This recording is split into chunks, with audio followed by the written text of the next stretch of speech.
Mesdames, Messieurs, bonsoir et merci de nous rester fidèles dans ce rendez-vous. Jusqu'ici, l'immigration clandestine était une affaire d'adultes. Le goût prononcé de l'aventure était piloté par des jeunes ayant atteint la majorité et surtout la maturité nécessaire pour rejoindre l'Europe par route, parfois à pied. Mais depuis un moment, les adolescents sont rentrés en scène et ont véritablement pris le relais. En 7 jours, une vingtaine de jeunes adolescents âgés entre 12 et 16 ans ont pris le chemin de l'Europe à pied. Ils ont déserté l'école pour justement prendre le chemin de l'Europe à Douala, la capitale économique du Cameroun. Leurs familles n'ont fait que le constat douloureux de leur disparition. Les plus éveillés ont eu le temps, avant d'emprunter le chemin de l'aventure, de noircir quelques papiers blancs en guise de testament. À ce jour, les nouvelles sont moins bonnes et plutôt inquiétantes pour beaucoup, surtout pour les filles. En ce moment, les filles, justement, qui faisaient partie de cette vague de jeunes ayant pris le chemin de l'aventure, puisque malades et très mal en point d'ailleurs en ce moment dans le désert du Niger, selon nos propres enquêtes que nous avons menées en parallèle. Regard social ce soir fait donc le choix d'éveiller les consciences sur un phénomène nouveau, des enfants, des adolescents qui prennent le chemin de l'aventure au péril de leur vie.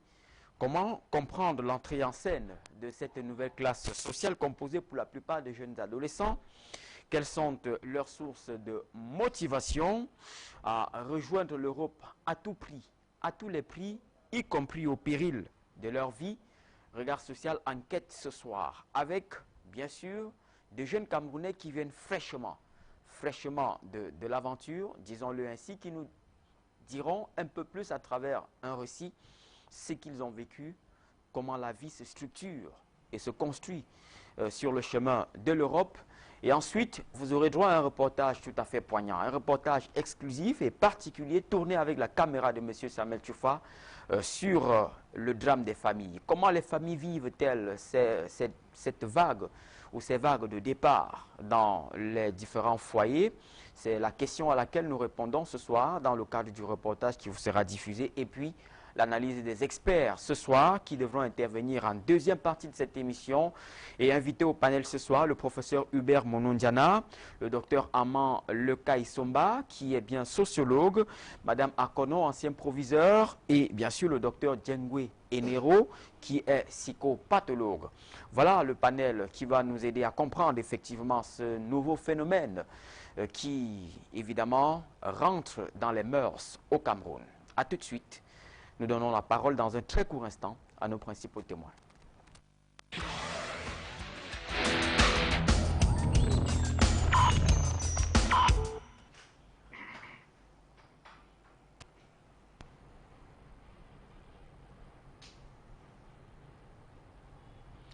Ils ont accepté ce soir de s'ouvrir aux questions de regard social. Ce sont des jeunes Camerounais courageux qui ont arpenté, parcouru le chemin laborieux de l'exil.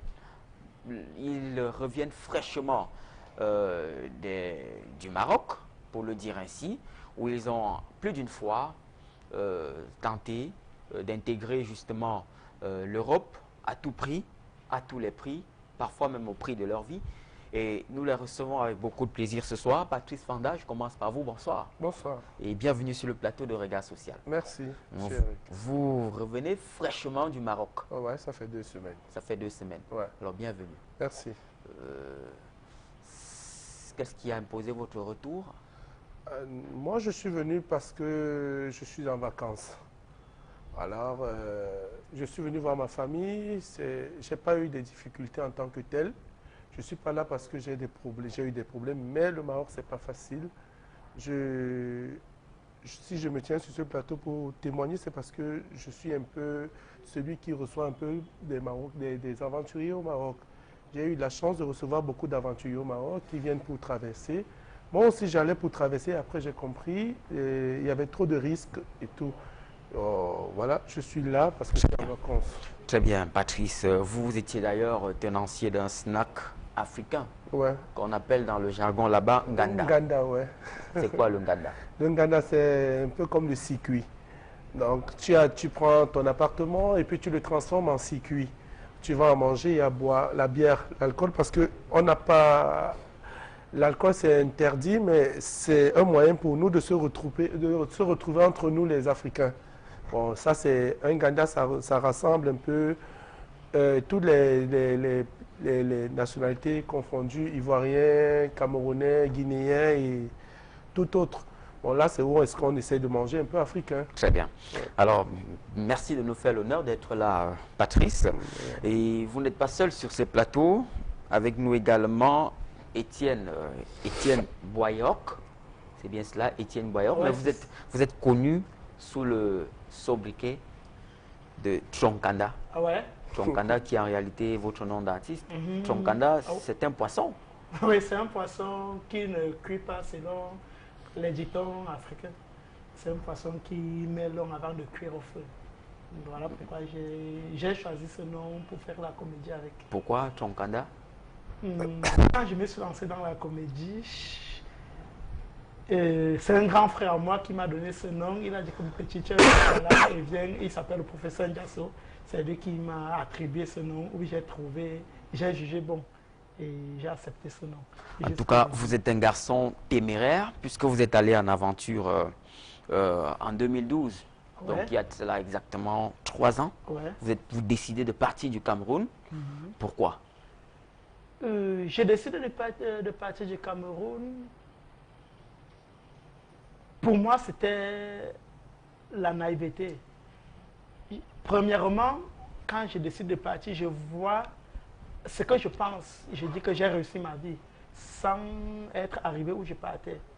Je me disais que si je pars, si j'arrive en Afrique blanche seulement, j'ai réussi ma vie. J'ai pris mon courage à 2 mains, malgré les conseils des grands frères même, puisqu'à l'époque, je travaillais, j'étais déjà à Equinox, intégré à Equinox même. Malgré les conseils des grands frères, j'avais les amis qui étaient déjà partis, où je voyais les photos qu'ils étaient là-bas, ils postaient. Mon cœur n'était pas au Cameroun, j'ai dit que je pars. J'ai dit que je pars. Quel que soit lambda, je pars. Les photos vous ont séduit? Ah ouais, les photos des amis m'ont séduit. Je pars, puisque Elles déjà, étaient comment ces photos-là? elles étaient attirantes dans les bons milieux. Dans les bons milieux où il partait, parfois le jour qu'il a la chance de payer son habit qui est propre, il se lave bien, il se coiffe, il appelle soit un ami marocain de la Pobla, il se filme et quand il poste cela sur Facebook, tu as l'impression que tu es à New York. Et puis moi je dis, je vais arriver.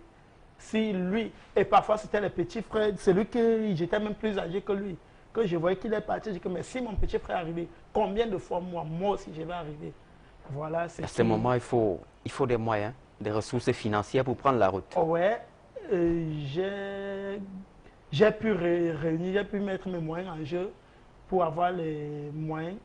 Et quand j'ai eu ces moyens, et quels qu'en soient les moyens qu'on a, sans vous mentir, ça ne peut pas suffire si la famille ne vous aide pas. Voilà pourquoi je vais beaucoup parler ce soir, Eric, parce que quand tu arrives en route, l'argent finit. Si tu n'as pas une famille, si tu n'as personne qui t'aide, quand tu arrives, tu veux les appeler les méchants. Puis c'est là-bas où tu connais ta personne quand ton argent finit en route. Quand tu appelles au pays, allô tonton, je suis sur telle place, je suis sur au Niger, mon argent est fini, tonton s'il te plaît aide-moi. Et il y a les tontons qui raccrochent au téléphone, tchac, il dit que qui t'a envoyé là-bas. C'est où tu comprends que tonton là est méchant. Mais c'est lui qui t'aide, tu le prends plus qu'un Dieu, Eric. Donc ça c'est... Je vous écoute, Eric. Alors, je ne peux pas tout parler. Alors vous partez, donc vous décidez de partir du Cameroun, vous réalisez de petites économies avec l'appui de vos proches qui vous viennent en soutien. Vous réussissez à avoir le montant nécessaire et puis vous prenez la route. Comment se passe le trajet? Vous partez d'où? Par quels moyens? En fait, c'était comme... Comment s'organise le départ? Le départ, c'est comme si tu partais juste à Yaoundé. Quand tu as un objectif que je pars, c'est juste comme si tu partais à Yaoundé. Rien ne t'empêche, même les lions de la route ne t'effrayent pas. C'est-à-dire que tu quittes, tu fais tes économies, il y a les amis qui sont devant, tu dis que tu les demandes, tu les poses, puisque c'est eux qui te préparent. Tu les poses des questions que, gars, je veux aussi venir te dire que, gars, tu fais comme ça. Hier, moi, tu avais fait comment, ils te donnent le trajet. Dès que tu parviens à l'écrit, tu as ton trajet déjà en main, des villes que tu vas parcourir. tu vas prendre par exemple, s'il faut quitter, si tu es à Douala par exemple, il y a deux chemins, il y a ceux qui passent par le nord Cameroun, il y a ceux qui passent par Kumba. Il y a ceux qui passent par Kumba. Si tu veux passer par Kumba par exemple, où moi je suis passé, tu vas prendre Douala, Kumba, parfois d'autres prennent Manfé, mais tu peux prendre pour la frontière une fois Ekok. Oui, Ekok. Tu prends pour Ekok une fois, tu as Ekok, quel que soit ce qu'on a, le coxage, tu vas réussir à traverser pour Ekom. Le coxage, c'est quoi le coxage? Le coxage, c'est où on commence à trouver des chargeurs, appelons-les comme ça, les chargeurs qui sont spécialisés, qui savent où vous partez. Ils savent déjà, comme tu viens, ils savent que tu pars là-bas, ils te prennent énormément d'argent, puisque toi qui pars, tu ne connais pas où tu pars. Et ils te parlent du genre où tu es encore au Cameroun, mais ils te fait croire que l'Espagne, c'est à 200 km de toi. Donc, il te prend une somme d'argent énorme en te disant qu'il te laisse même en Espagne alors que tu es encore au Cameroun. Il te fait rêver. Il te fait rêver. Et toi, tu vois l'Europe. Et tu vois l'Europe devant toi. Même si tu as 1 million, tu sors tout, tu le donnes. C'est la manière dont il te parle. Et lorsque vous traversez, vous poursuivez le trajet. Oui, on poursuit le trajet Nigeria, Niger. On a les sommes à payer puisque c'est une route. C'est comme si tu partais à Yaoundé, comme si tu devais faire escale à Edea, comme si tu devais faire escale à Boumyebel, donc c'est une route spéciale. Il y a les gens qui sont chargés pour ça. Même la police de route, elle connaît où vous partez. Et de temps en temps, ils vous font descendre. Il y a les péages où ils vous font descendre. On commence, ceux qui ont 5 000 payés. Quand ils voient que les gens sont en paix, ceux qui ont 3 000 payés, ceux qui ont 2 000. Pour finir, même si tu n'as pas l'argent, tu vas rester là-bas pour quelques jours, mais un jour, tu vas traverser. Tu vas continuer ton chemin. Ok. Alors, Patrice, vous êtes parti par route, vous aussi, pour le Maroc. Ouais. Alors, quel est le périple le plus difficile sur ce trajet? C'est la police déjà qui dérange sur la route. Il y a, comme au Nigeria, on rencontre beaucoup de difficultés au niveau du Nigeria. La police nigérienne, ils sont à chaque après 10 à 15 minutes, ils sont stationnés. Ils dérangent déjà parce qu'il faut toujours leur donner de l'argent pour passer. Alors c'est ça. Et après, il y a la police de frontière.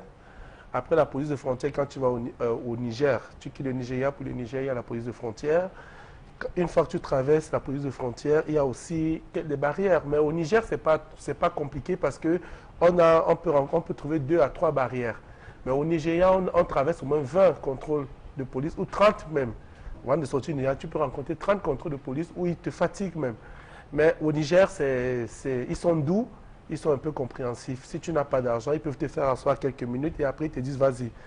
Mais ils essaient de te menacer pensant que tu as de l'argent, peut-être tu as volé l'argent de papa ou maman et tout. Peut-être tu as l'argent de ta famille sur toi. Ils se disent les aventuriers sont ceux qui volent.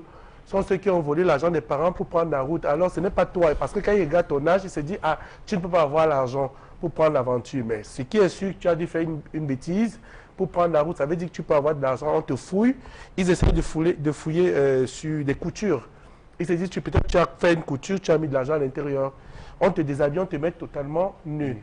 Ils fouillent tout. Et les femmes vont du côté des femmes. Il y a des femmes qui doivent des autres pour chercher l'argent dans leur vagin et tout. Donc c'est un peu compliqué. Il faut savoir cacher son argent pour arriver, ou à défaut d'autres laissent l'argent au pays et chaque fois qu'ils avancent à certains endroits, ils demandent de l'aide et puis la famille donne un coup de main. Mais vous, comment vous avez pu garder le vôtre? Moi, quand je partais du Cameroun, j'avais laissé l'argent à ma famille. Chaque fois que j'avançais, on m'envoyait de l'argent. Mais souvent, ce n'est pas facile de trouver des personnes honnêtes. Souvent, tu laisses même à ton propre frère arriver devant, il te dit il n'a même pas d'argent. Tu l'appelles même, il ne te décroche même pas. Alors tu es déjà sorti, tu as déjà pris la route, maintenant tu dois seulement continuer. Des fois, tu trouves en route des personnes qui essayent de te soutenir. Parce que vous êtes des aventuriers, il y en a qui paniquent, qui ont peur. Ils ont volé l'argent de papa ou de maman. Et quand ils te voient déjà grand, ils se disent que toi, tu connais la route, tu peux leur protéger. Et c'est comme ça, vous continuez, ils peuvent te payer la route jusqu'à ce que tu arrives au Maroc. Voilà. Mais ce n'est pas facile, on rencontre beaucoup de difficultés. Et au niveau du Niger, à la frontière du Niger qu'on appelle Arlit, ça c'est la frontière du Niger qu'on appelle Arlit, il faut payer des petits trucs, comment on appelle ça, des petites voitures. C'est un peu comme des 4x4, comme des voitures, comme des voitures des Touaregs, des voitures du désert. C'est un peu comme les Hummer. Bon, la Hummer, c'est un peu modernisé maintenant, mais c'est l'ancienne coupe de voitures militaires. Voilà, des voitures appropriées pour le désert, pour le sable. C'est comme ça, vous prenez les voitures au niveau d'Arlit, vous payez 25 000, l'équivalent de 25 000 à 30 000 francs. Là, il y a toujours des corsaires, comme il disait, des gens qui essaient de profiter des naïfs, de ceux qui ne connaissent pas la route. Bon, c'est comme ça, vous avancez jusqu'au... Vous entrez dans les voitures, on vous met, vous pouvez être même 15 ou 16. Peu importe la manière dont vous êtes assis, ils s'en foutent. Ce qu'ils doivent, ils veulent leur argent. Et ils vous amènent au niveau de Tamaracet, qui est la frontière de l'Algérie. Mais vous passez dans le désert pendant au moins 6 à 7 heures de temps. Des fois, même moi, quand je passais, on nous a abandonnés au désert. À un niveau, on nous a abandonnés au désert. Ils ont dit qu'ils allaient chercher des taxis qui allaient venir nous porter. Parce qu'à ce niveau, ils peuvent nous laisser là. Ils veulent aller parce que s'ils continuent avec nous, la police va leur arrêter comme des passeurs. Bon, maintenant, il fallait attendre. On nous a cachés quelque part sous des rochers. Et ils allaient chercher, ils nous avaient dit qu'ils allaient chercher des taxis pour venir nous porter. Mais c'était faux. Et où on était, on croyait qu'on était déjà arrivé, mais on n'était même pas arrivé. Il fallait encore faire au moins 12 heures de marche à pied. Et des fois, avant de quitter Arlit, il faut avoir 5 litres d'eau. Voilà, on vous demande d'avoir 5 litres d'eau. Ces bidons d'eau sont tissés. C'est tissé parce que ça garde un peu la fraîcheur.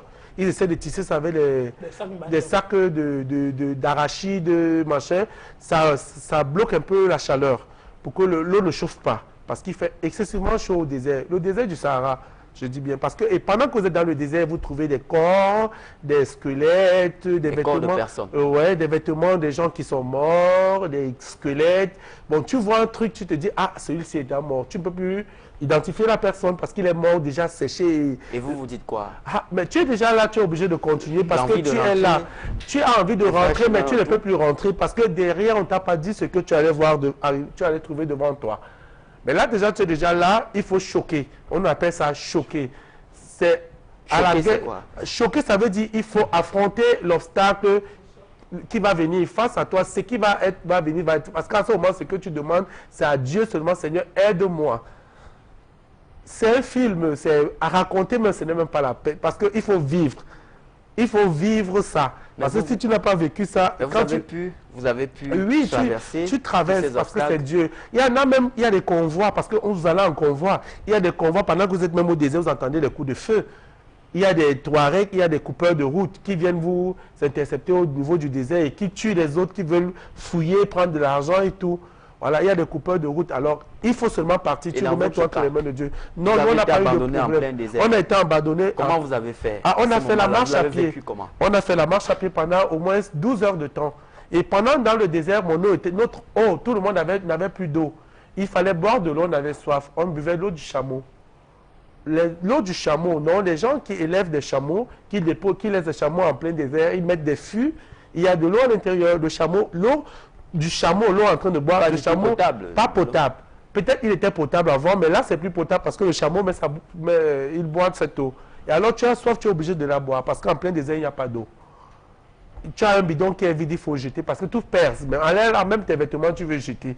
Parce que tout te dérange. Tu n'as même plus envie de porter même un sac à dos. À ce moment, vous oubliez toutes les règles d'hygiène. Oui, tu oublies parce que là, l'eau potable change. Ça change. Tu es obligé de boire de l'eau. Des fois, quand tu as le secours, tu peux trouver une voiture qui est en train d'arriver. Un monsieur qui arrive, s'il est gentil, il peut vous demander d'attendre où vous êtes parce que vous êtes fatigué. Vraiment fatigué. Vous êtes fatigué. En 2012, c'était la galère. Maintenant, ça a changé même. Mais en 2012, c'était la galère. Vous êtes vraiment fatigué. Ils vous laissent. Ça, c'est des autres personnes gentilles parce qu'il y en a qui ont aussi peur que vous êtes des agresseurs. Ils vont au désert, ils ne vous connaissent pas. Ils ont peur de se stationner. Et comme ça, voilà. C'est comme ça. Alors maintenant, il vous laisse là. Il prend sa voiture. Il prend son bidon d'essence. Il va puiser de l'eau avec. Il vous ramène de l'eau qui sent de l'essence. Vous devez boire cette eau. Vous n'avez pas de choix. Parce qu'à cette heure, tu as seulement envie de te mouiller le visage, la tête et puis boire quelques gouttes avant d'avancer. C'est comme ça vous avancez, vous ne connaissez même pas où vous allez. Vous marchez seulement. Ça, c'est Dieu qui vous amène parce que moi, j'appelle ça Dieu. Il y en a qui ont l'hémorragie. Il y en a qui sont fatigués. Il y a des femmes qui n'arrivent plus à marcher, qui ont des frottements. Il y a des gens qui ont les pieds enflés. Et vous faites quoi d'eux? de ceux-là. Vous On essaie de les abandonner. retrouver. Parce qu'à ce moment-là, même si celui-là est tout pourri, même s'il est même n'importe quoi, il est dans ta famille. Parce que ça pouvait être toi. Tu le secoues seulement, vous avancez. Tu l'encourages, tu dis mon frère, allons seulement. Ça va aller, ça va aller. Celui qui est fatigué, tu tiens par la main. Vous essayez d'avancer. Quand vous voyez déjà des poteaux électriques, ça veut dire que vous approchez déjà vers la ville. Quand vous sortez, la police même a pitié de vous. Parce que même quand ils vous voient, ils savent ce qui s'est passé derrière.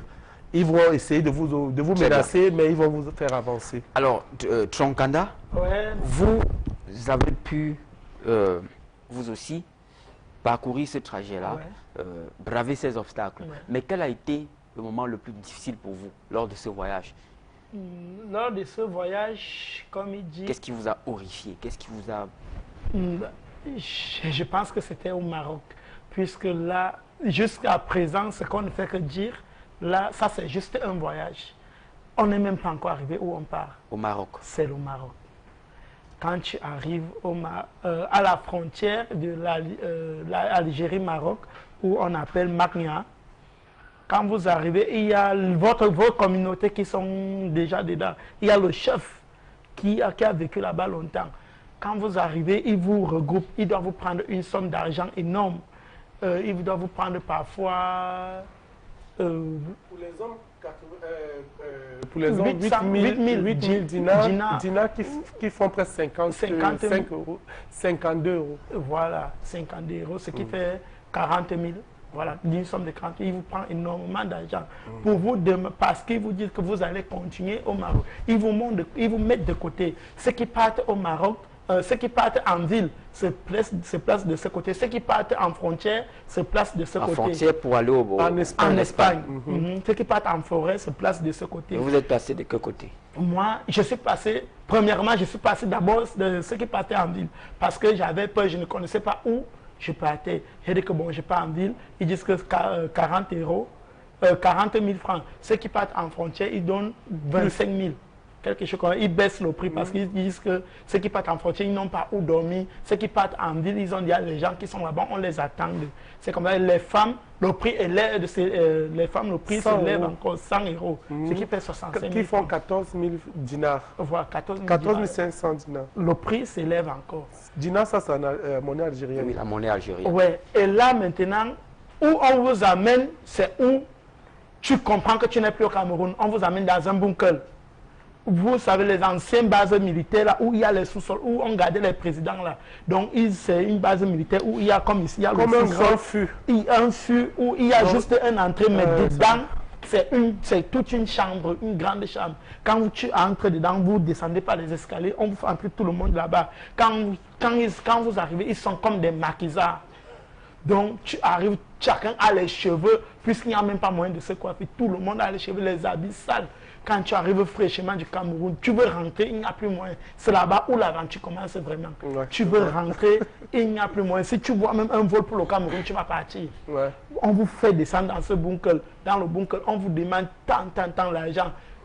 Celui qui n'a pas, on vous fouille minutieusement, bien doucement, on prend le temps, on vous fouille bien, on vous dépouille de tout. Si tu as l'argent avant de payer les 40 000 qu'on t'a demandé, et comme on sait que tu ne peux pas arriver avec tous ces 40 000, il y a d'autres qui arrivent.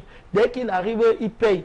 Il y a d'autres qui n'arrivent même pas. Dès qu'on vous met là, on prend tout votre argent, les petits miettes qu'il y avait sur vous. On vous laisse là-bas. Quand vous ressortez maintenant du bunker, première règle qu'on vous dit avant de sortir, respecte celui que tu as trouvé sur le terrain, même s'il a fait une seconde. Il est là avant toi. Ça, c'est la première règle. Quand tu arrives, maintenant, dès que tu pars vers les anciens, tu as copieusement faim. Parce que tu as voyagé, même tes économies que tu avais, on a tout pris dans le bunker. Quand tu vas aller maintenant vers les anciens, ils sont en train de faire leur petit repas qu'ils ont demandé la nourriture en ville partout. Quand tu veux t'approcher, tu comprends, on te dit Pontiac. Pontiac veut dire qu'une place, c'est pour lui seul, ce n'est pas pour deux. Et on demande la nourriture en ville. Et on appelle salam alaikum. Salam alaikum. Donc on te dit que c'est Pontiac. C'est quand tu ris, quand tu arrives, tu comprends d'abord ça. Tu demandes l'explication, on te dit que c'est une place, pas question de lecteur. Donc c'est où tu comprends que tu es maintenant en aventure. Si tu n'as pas la chance de trouver un frère que tu connaissais au Cameroun, tu es mort. Souvent, tu trouves celui que tu connais, il ne te gère pas. Il ne te gère pas. Il te dit que petit frère, toi-même tu vas le rythme, non. Toi, vous savez que nous sommes au pays, toi, mais gère ton pourcentage. Chacun choque son pourcentage. C'est qu'avant Et on te donne 5 jours de rester là avant de monter en ville. Commencer à demander aussi la salam alaikum comme eux. Donc avant de passer les 5 jours là, la famille va te taper bien. Tu vas rester, tu comprends que non, je suis en aventure. Ça, c'est juste le premier choc. Tu quittes là, tu montes, tu quittes de l'Algérie. On vous prend 40 000 comme ça. Vous n'allez même pas partir en voiture, vous partez à pied. C'est une machine, c'est un trajet de 30 km, 45 km. 35 km à pied. À pied. Où vous partez au Maroc, où vous passez dans l'Union, on appelle ça les convois, on vous fait passer pour le Maroc. Et quand vous arrivez encore, c'est le même scénario qui continue de ce côté. C'est que si tu avais tapé ta salam alaikum, que tu as pu garder même tes 100 dirhams, que tu as pu changer, tu arrives, on te déploie encore tout ça au Maroc, tu restes encore rien. Et au Maroc, la vie est encore plus dure qu'en Algérie. Ouais, en Algérie, on donnait au moins, quand tu demandes à salam alaikum, comment on donnait. Maintenant, c'est quoi le salam alaikum? C'est les dons, la charité. La charité, les gens qui font, ils vont devant les feux. Et quand les voitures sont stationnées, salam alaikum, fils Abir, là, je veux manger. Donc, salam alaikum, mon frère, je suis fils de pauvre, fils Abir, là, c'est en arabe. Donc, fils de pauvre, aidez-moi à manger. On te donne des pièces. Quand il y a feu rouge, dans des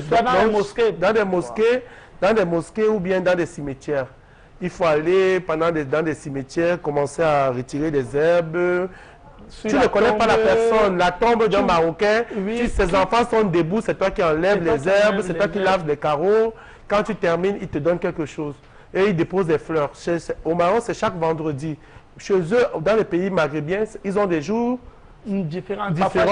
Chaque pays a son jour. Au Maroc, c'est le vendredi. En Algérie, c'est le jeudi. Vous voyez. Ok. Donc, alors, lorsque vous parvenez à passer cette étape, pour vous particulièrement, Tonkanda, vous avez passé de nombreuses années ou de nombreux mois, disons, en forêt Borogo, de Kassiago, de Tanger. Alors, comment ça s'est passé? Maintenant, quand tu quittes de Oujda, il faut aller en forêt. Ce n'est pas un chemin facile puisque les voitures ne vous prennent pas. Vous ne voyagez pas dans les bus, dans les agences, puisqu'on vous refuse, vous n'avez pas les papiers. Il faut marcher encore au moins 20 km pour aller pirater le train. À Beni-Okil, on appelle cette ville Beni-Okil. Maintenant, comme il disait, tout a changé aujourd'hui parce qu'on ne refoule plus, à Oujda. On refoule maintenant dans la capitale. Dans les capitales. Oui, dans les capitales. On vous renvoie dans les capitales. Tout ça est fini. Mais à l'époque, quand j'étais là-bas, tu marches d'abord pour aller prendre le train, au moins 15 km, 20 km pour aller prendre le train. Quand tu prends le train, le train marchandise que vous voyez passer ici, le train passager, le train charbon, marchandises, vous connaissez pas de train marchandises, vous connaissez. On s'agrippe sur le train, où on a eu de nombreux cas où les gens, jusqu'aujourd'hui, je connais les gens qui sont toujours avec les pieds coupés, que ce train a coupé les pieds, puisque quand vous voulez même prendre, il y a la police qui vous interdit de prendre ce train parce qu'ils savent où vous partez. Tu quittes là-bas, ce n'est pas d'abord une étape facile. Tu pars, tu prends le train. Il y a aussi des gens qui jettent des pierres. Qui jettent les pierres. Les enfants marocains, quand vous voyagez, ils vous jettent les pierres partout. Quand le train vient, ils savent qu'il y a des voleurs de train. Comme ici, les voleurs de train, sur des wagons. Ils ont des pierres, ils attendent. Quand le train signale, ils ont des pierres. Quand vous passez, ils vous visent, ils vous lancent des pierres. Il y a les gens qui ont les têtes percées, tu peux perdre ton œil. Parce que là, tu ne peux pas descendre. Tu n'avais pas préparé la pierre avec toi pour lancer aussi. Bon, ils sont toujours comme ça en train de jeter des pierres. Et c'est comme ça, il y a des blessés. Vous pouvez arriver à destination, vous êtes blessé. Même à destination, n'arrivez même pas parce qu'à un moment, il faut sauter. Vous sautez, vous vous enroulez parce que vous ne devez pas arriver au terminus, à l'arrêt. Donc il faut sauter parce qu'il y a la police. Donc il faut sauter, tu peux sauter. Pendant que le train roule, tu peux sauter, t'enrouler jusqu'à un niveau où tu sens que tu n'arrives plus, tu t'arrêtes. Il y en a qui sautent, c'est comme ça, il y en a qui ont les pieds broyés. Après, c'est l'hôpital. Voilà, c'est des chanceux qui arrivent à s'en sortir. Ok. Ouais. Donc, passé cette étape, vous vous retrouvez donc en forêt. J'entre en forêt pour la première fois à Nador, à Gorogo. On appelle la ville à Nador. La forêt s'appelle Gorogo. Et quand on entre là-bas, quand on arrive, il y a maintenant ce que vous trouvez toujours une communauté. Les Camerounais restent avec les Camerounais, les Maliens avec les Maliens. C'est toute une communauté, c'est toute une forêt où vous allez, c'est au moins 2000 personnes. Plus même parfois. Plus de 2000 personnes, parfois 5000, prenons 5000 personnes. Oui, parce qu'il y a toutes des communautés. Que vous êtes là-bas. Vous vivez maintenant tous les matins, la police, pas que vous vivez comme si vous étiez dans votre chambre, non. Tous les matins, 5 heures, la police vient patrouiller pour vous chasser. On appelle ça le boumla. Oui. On dit que le boumla vient en forêt. Et donc, il y a les gars, quand les voitures arrivent, on crie boumla, ils sont là. Tout le monde cherche à entrer dans son petit trou. Parfois, il y a là-bas, les herbes de là-bas ne sont pas comme ceux d'ici. Les piquants, c'est vrai, ce qu'on appelle les piquants. Il y a une herbe qu'on appelle, il y a un fruit qu'on appelle le bananas. Le bananas. Vraiment, je ne sais même pas s'il y a ça ici. Ça, juste des piquants, des C'est un peu comme l'aloe vera, mais qui a des piquants. Qui a des piquants. Oui, ça a un fruit, le bananas, mais ce n'est pas l'aloe vera. L'aloe vera, ses fleurs sont différentes. Mais donc, le bananas, quand ils sont là, il faut te cacher. Durant le jour, tous les jours que tu vas vivre en forêt, tu vas vivre le même scénario. Puiser l'eau, ce n'est pas facile. Manger, ce n'est pas facile. Aller à la boutique, ce n'est pas facile. Donc, il faut vivre toutes ces souffrances. Et toi, que la police te prend à 5 heures comme ils sont venus là, on te renvoie en Algérie où tu vas encore marcher 40 km à pied du jour que tu étais venu là. On te renvoie encore comme tu étais venu en Algérie là. On part côté, j'étais là-bas, tu marches. Tu reviens encore prendre le train comme j'expliquais. Au début, là, tu reviens encore prendre le train, tu retournes encore en forêt. Et il y a les gars qui ont la malchance. Dès qu'il arrive là, parfois il arrive à 3 heures, à 5 heures, il y a encore la police qui l'a voyagé toute la nuit, on le reprend encore, on peut encore le jeter.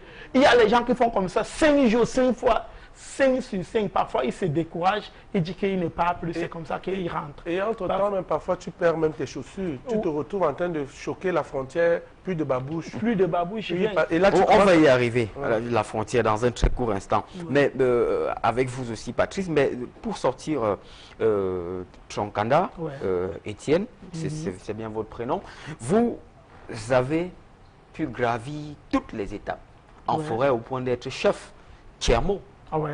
Tchermo, ça veut dire Tchermo, ça veut dire quand tu as déjà mis long en forêt, tu connais les contours et les pourtours de la forêt.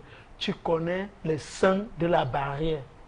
Donc vous devenez comme un maître. Vous devenez comme un maître. C'est grâce à votre mérite qu'on vous affiche ce titre. Et quand vous êtes Tchermo, ce n'est pas donné à n'importe qui. Vous avez les éléments. C'est comme un État dans l'État. Donc vous avez, comme une armée. Oui, comme une armée. Vous avez les soldats. Ou quand un nouveau arrive, tu es toi couché, tu envoies les soldats que allez prendre le nouveau là, vous l'amenez ici, on le fout, il paye ses droits de terre. Quand il arrive, il paye ses droits de terre. C'est avec ça que toi, le Tchermo, tu vis. Tu vis. C'est toi qui prépares maintenant les attaques pour la barrière. La frontière, la barrière. Ouais. Donc tu sais que tu as tes gars déjà, donc tu travailles avec tout ton staff de personnes. C'est un staff technique. Il y a ceux qu'on appelle les cibleurs. Donc eux, ils sont spécialisés. Ils vivent à 100 km de la barrière.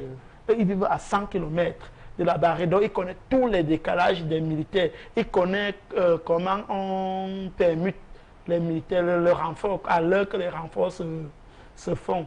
Donc c'est eux qui vont vous signaler que tel jour, on a laissé tel militaire ici, tel jour on a laissé 10 militaires, tel jour on a laissé 10 militaires. Le jour où c'est facile qu'on a laissé 10 militaires, ils vous appellent aujourd'hui, on doit frapper, le polo est free. Il faut choquer. Ouais, on dit le polo est free. Donc c'est ouvert, c'est libre. Il n'y a pas une très grande sécurité. Oui. C'est free. Oui, donc on va passer, c'est qu'est-ce que on va passer. Ce sera bon. Ça sera bon. Donc, et là, vous vous organisez? Oui, vous mobilisez? Oui, dès qu'il appelle au Tchermo en forêt, le Tchermo à partir de 20 h, il dit qu'il y a frappe aujourd'hui, on se mobilise, il fait un petit concert, tout le monde, on se met à la queue leu, il faut marcher peut-être 10 km encore à pied, sans eau, sans rien. Ce n'est pas un terrain plat, c'est vraiment les collines. C'est pas collines même, c'est petit, les montagnes. C'est vraiment les montagnes où vous marchez dans le noir, l'obscurité. Aucune torche ne doit être allumée. Aucun téléphone ne doit être allumé. Aucune cigarette ne doit être allumée. Puisque à un moindre geste. Si vous traversez un goudron, par exemple, au rez-de-chaussée, il faut traverser ce goudron, imagine 1000 personnes traverser un goudron où personne ne doit vous voir. Il faut faire combien de temps? Et il faut traverser en vague de deux personnes. Il faut comme donc ça veut dire que si vous partez de la forêt à 20 h, vous allez, s'il y a peut-être 5 goudrons à traverser, vous allez arriver là-bas peut-être à 4 h, 5 h. Donc c'est tout un planning. Ce n'est pas facile, Eric.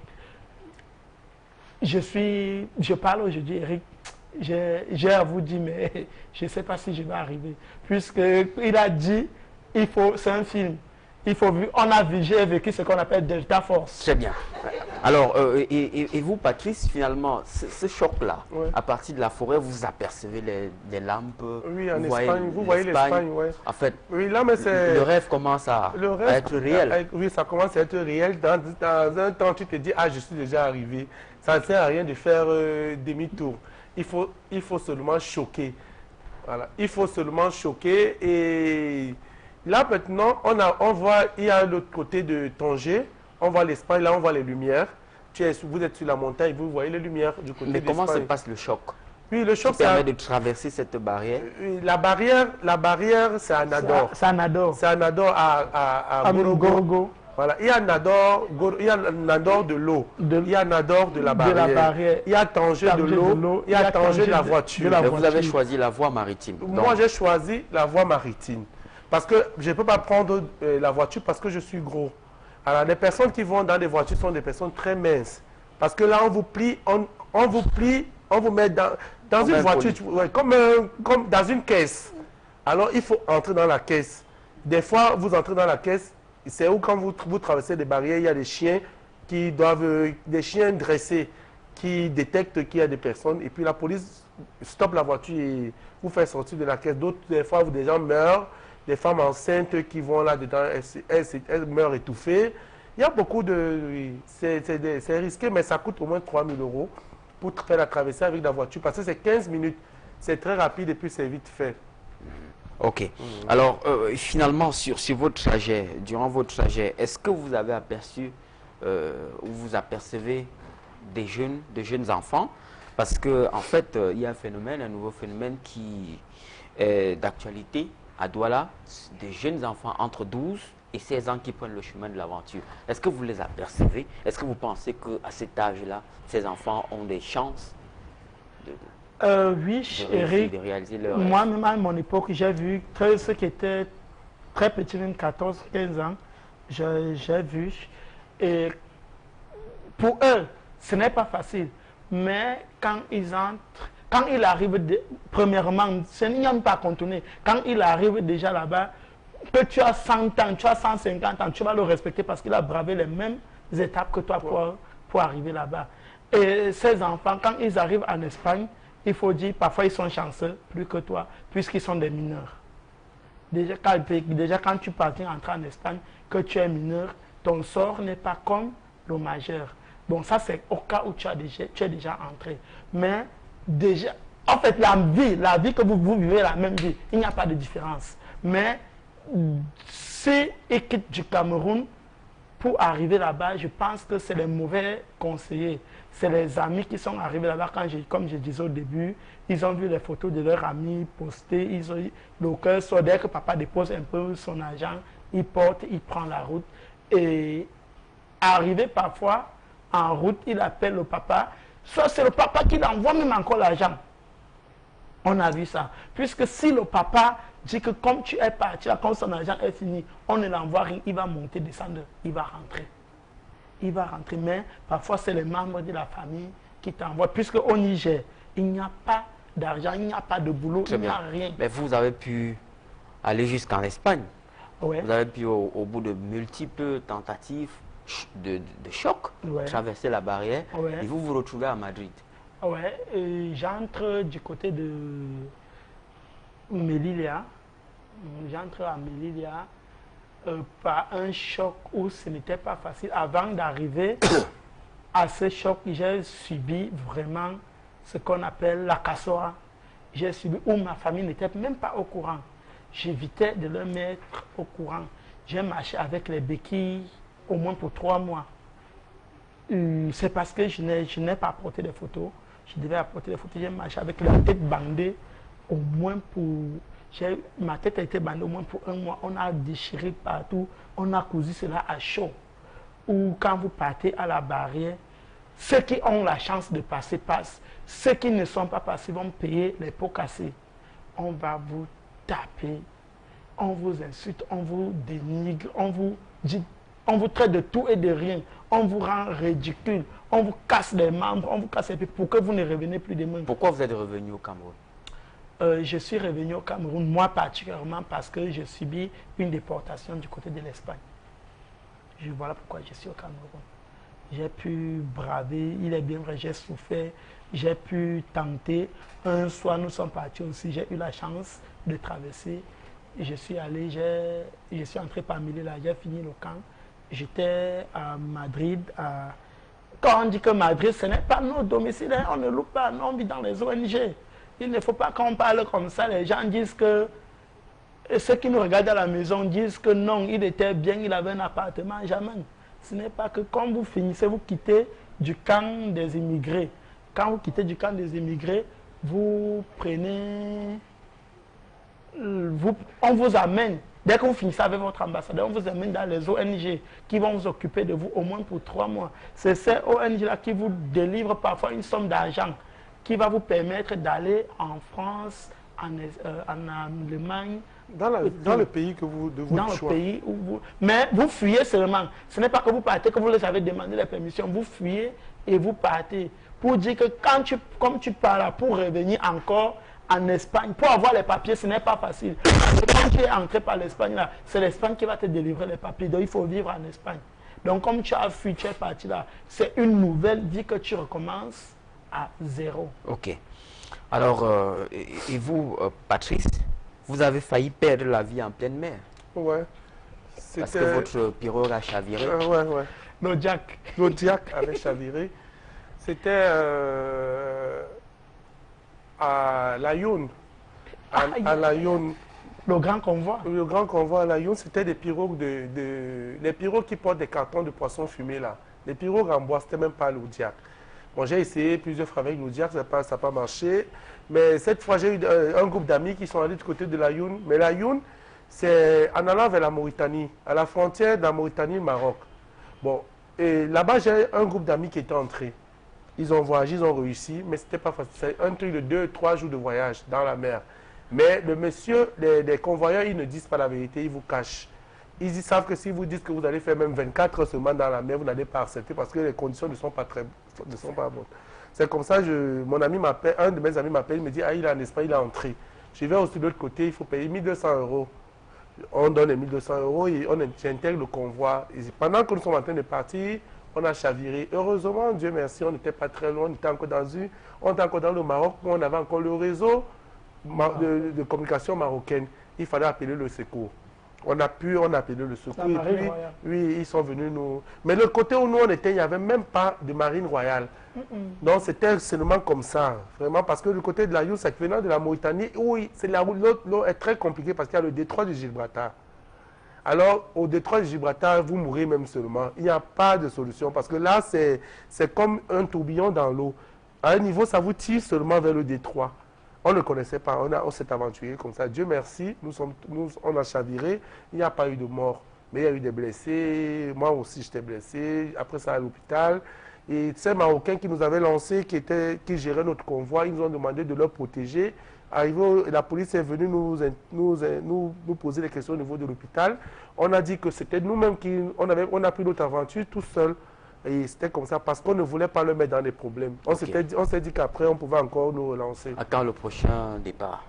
Pour l'Europe? Non. À quand votre prochain départ vous-même? Non. Vous allez repartir, non? Non, plus jamais. De cette manière, non. Je ne peux pas conseiller un enfant ou bien un frère ou une soeur de prendre la route de cette manière. Ce n'est pas bien. Bon. Il y a des gens qui ont la chance, mais qu'on ne doit pas seulement regarder ça. Il y a des risques aussi dans ça. Ok. Et vous repartez quand? Monsieur Eric, honnêtement, franchement, je ne repartirai plus jamais en aventure. En aventure. Mais qu'est-ce que vous dites aux parents qui sont sans nouvelles de leurs enfants aujourd'hui? J'en ai vu beaucoup mourir devant moi où on ne sait même pas, où leur famille ne sait pas qui sont morts. S'ils n'ont pas les nouvelles de leur enfant, vraiment ce qu'ils ont pu subir du côté de la mère, puisque c'est de ce côté où les gens meurent beaucoup, où on ne parvient même pas à identifier les corps. Du côté de Tangier.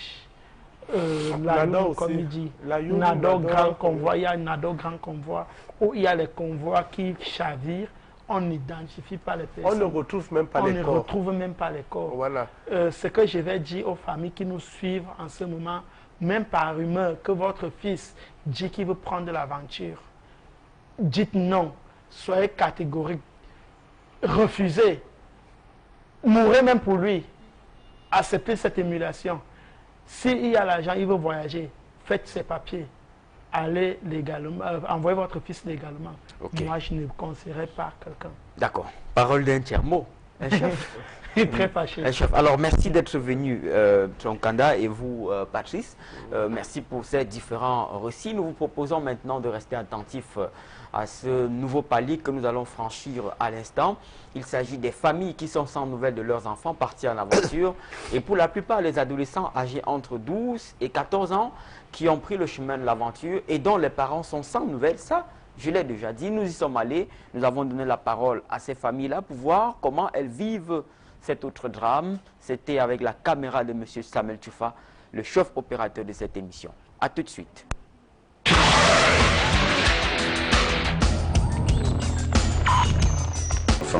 Le 21h30. Je demande à sa mère que mais l'enfant est que où?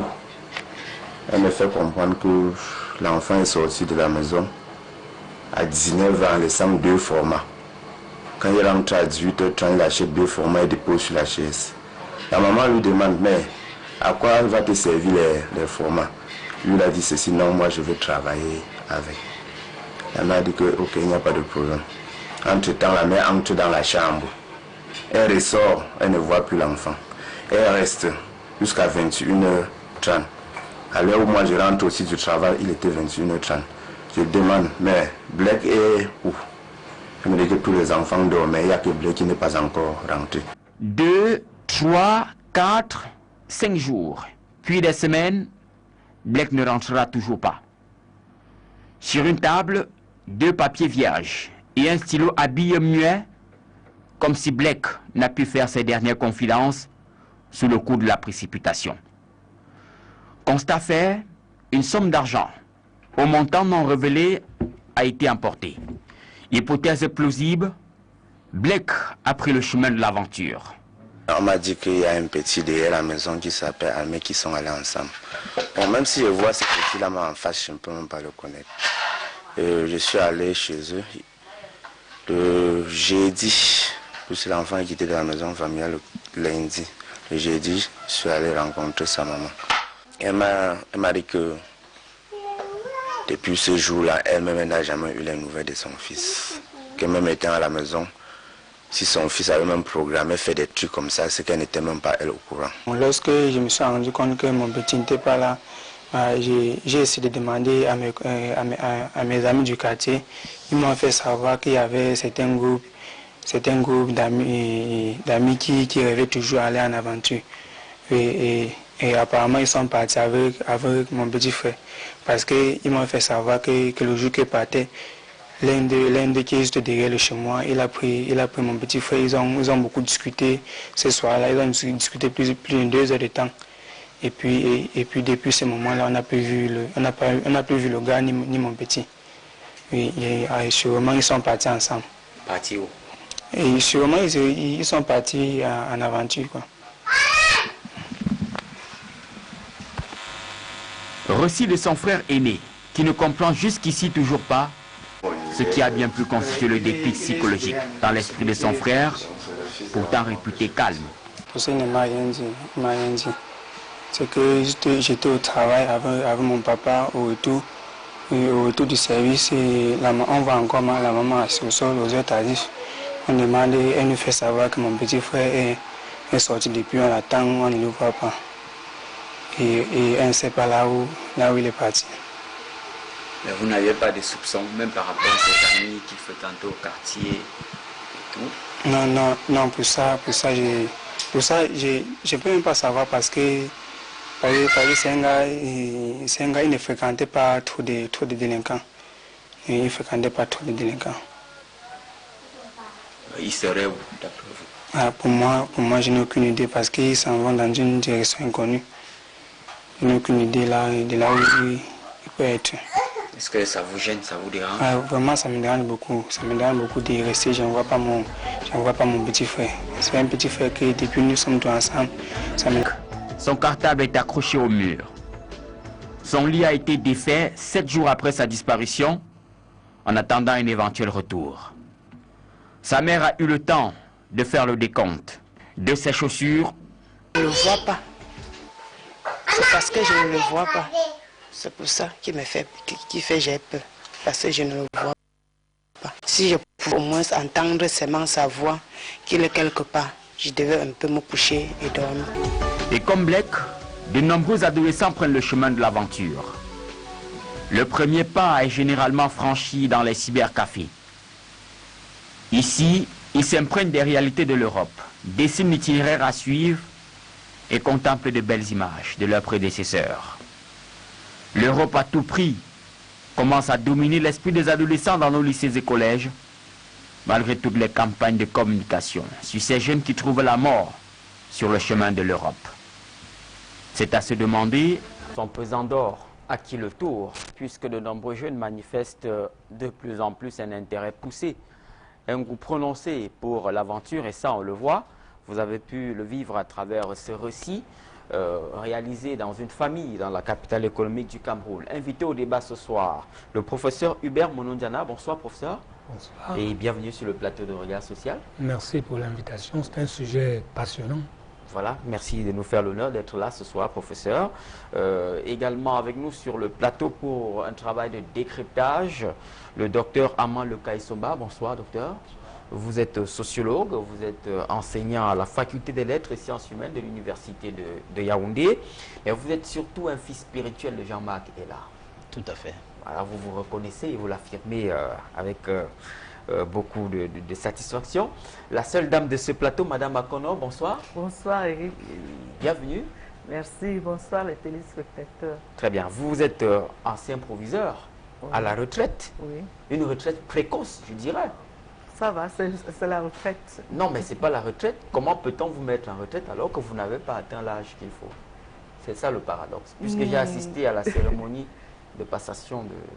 Le service, le sujet curieux. Ce soir porte sur l'enfant. Donc, nous aurons une autre occasion de parler de ce qui s'est passé. Très bien. Si vous nous le promettez, alors nous espérons bien que ce sera une réalité dans les prochaines semaines. Docteur Djengwe Enero, bonsoir. Bonsoir. Vous êtes psychologue, psychopathologue ou psychologue clinicien.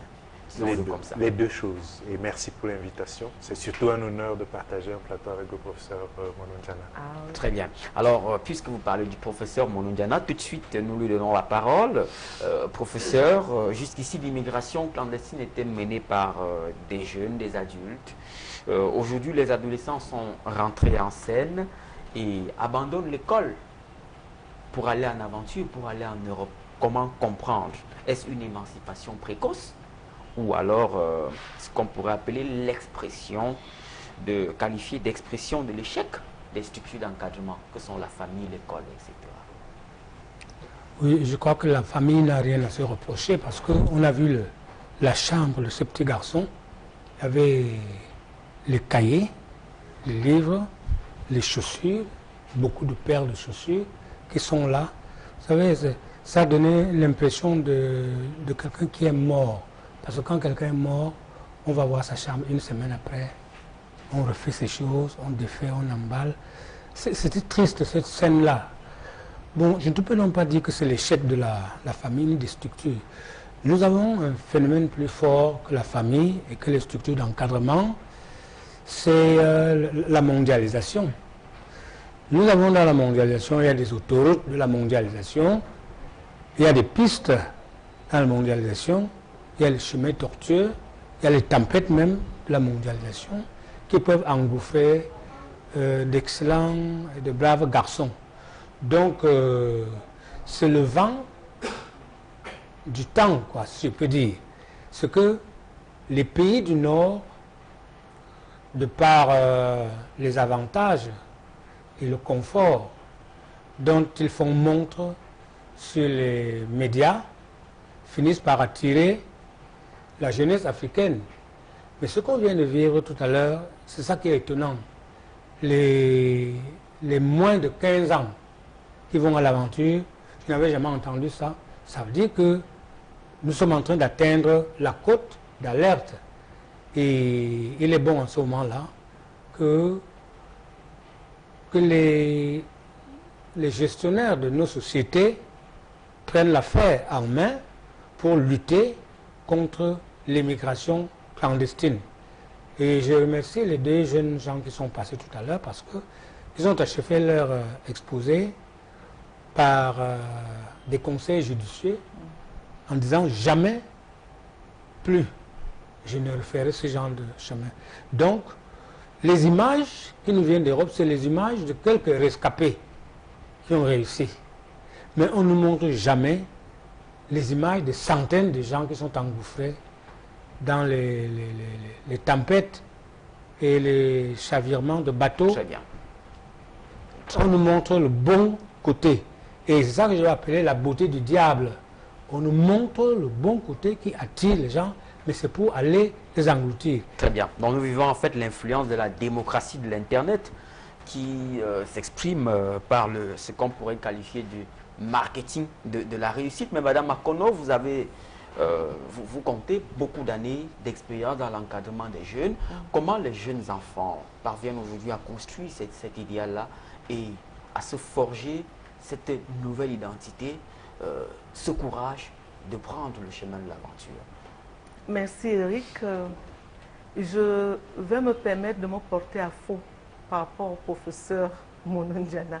C'est-à-dire que il y a un constat, je ne vais pas dire d'échec, mais il y a un marasme. Le marasme de tout ce qu'il y a comme problème. Les problèmes des jeunes, ces enfants aujourd'hui qui vivent dans des familles où ils ne vivent que la misère. La misère, tous les jours, papa se plaint, maman se plaint, et ainsi de suite. Le manque même d'attention, d'amour. Parce que quand un enfant rentre de l'école, papa est rentré, il est fatigué, maman est rentrée de ses activités, elle est fatiguée. On n'a plus le temps de l'entourer. Regardez le grand frère. J'indexe le grand frère dans cette famille qui nous a été donné comme exemple. En tant qu'un grand frère, avec amour et attention, il devait être le complice de son petit frère. Il ne devait pas être surpris parce qu'il y a maintenant donc cette insécurité, le manque de confiance. Le petit frère s'est confié à l'extérieur, le manque d'amour, ce manque d'attention qui fait qu'on provoque les occasions d'écouter l'enfant. Comme on n'écoute plus l'enfant, il se laisse aller, il rêve. Le grand frère qui pouvait lui dire attention, les photos que tu as vues, s'il lui avait, c'est-à-dire avec un peu d'amour, l'attention au sein d'une famille, il y aurait eu ce climat de confiance qui aurait amené l'enfant à parler un peu de ses projets, ne serait-ce qu'à son grand frère, à défaut de papa et de maman. Alors, l'enfant se jette donc en aventure. Je vais donc dire, il y a le marasme, les misères que vivent les enfants, le chômage des parents, la difficulté de la vie, parfois même le snack, le pain quotidien. Il est vrai que l'enfant qu'on a montré là, avec de belles chaussures et tout, il y a des parents qui ont jeté l'éponge dans leur rôle de parents, qui est d'entourer d'affection, d'attention, d'écoute. On achète tout. L'enfant a le livre, les cahiers, les livres, beaucoup de paires de chaussures, mais l'essentiel, c'est cette attention qu'on doit lui donner. Et je vais donc quitter le cadre familial pour aller même dans le cadre de l'école. Quand ces enfants se préparent, ils se préparent, on sent une tension, un stress en eux. L'enseignant qui regarde l'enfant au quotidien à l'école est capable de déceler qu'il y a un problème. Parce qu'on peut voir tout de suite que l'enfant a changé. Quelque chose se prépare. En interpellant cet enfant, parce qu'on constate qu'il y a quelque chose qui ne va pas, en regardant même avec qui il marche, son attitude, il vient, il n'est pas là, il se retrouve, des groupes qui se retrouvent tout le temps dans la récréation ou qui sortent même du cours pour se retrouver et parler. C'est ce genre de comportement devrait attirer l'attention des éducateurs, dont l'enseignant, le censeur, le surveillant général. Et à ce moment-là, en prenant un à un, on peut écouter et éviter. Il y a des exemples que je peux donner après. Mais avec les effectifs que nous avons aujourd'hui dans nos salles de classe... Ce n'est pas une raison. On ne demande pas à un enseignant de s'occuper, c'est-à-dire de 150. Je parle d'un comportement qu'un enfant présenterait ou un groupe d'élèves d'une classe ou de plusieurs classes, on remarque dans la cour avec un regard avisé de surveillant général, donc d'un enseignant, de censeur, ainsi, vous verrez qu'il y a des groupes d'élèves qui se retrouvent et on peut les pister et demander. On a eu ce genre d'exemple, je donnerai après. Très bien. Merci. Alors, docteur Armand Leka Essomba, vous êtes sociologue et de ce piédestal de sociologue, comment comprendre cette nouvelle donne dans le processus d'immigration clandestine avec l'entrée en scène des adolescents carrément? Oui, je crois que dans une perspective camerounaise, le phénomène peut paraître effectivement exotique, mais il est quand même nécessaire, naturellement au regard des récits qu'on a écoutés avec nos deux amis qui sont intervenus au début, le reportage qu'on a suivi, cela donne une dimension beaucoup plus émouvante à la question. Mais si on inscrit le phénomène dans la durée, on va se rendre compte que le phénomène ne date pas d'aujourd'hui. Il faut peut-être vous rappeler, et ça c'est une anecdote qui rapportait Éric de Rosny, le prêtre jésuite, en août 2000, alors qu'on était en pleine journée mondiale de la jeunesse, organisée à Rome par Jean-Paul II, une délégation de 260 jeunes était partie du Cameroun, et ce n'est que 60 qui sont revenus.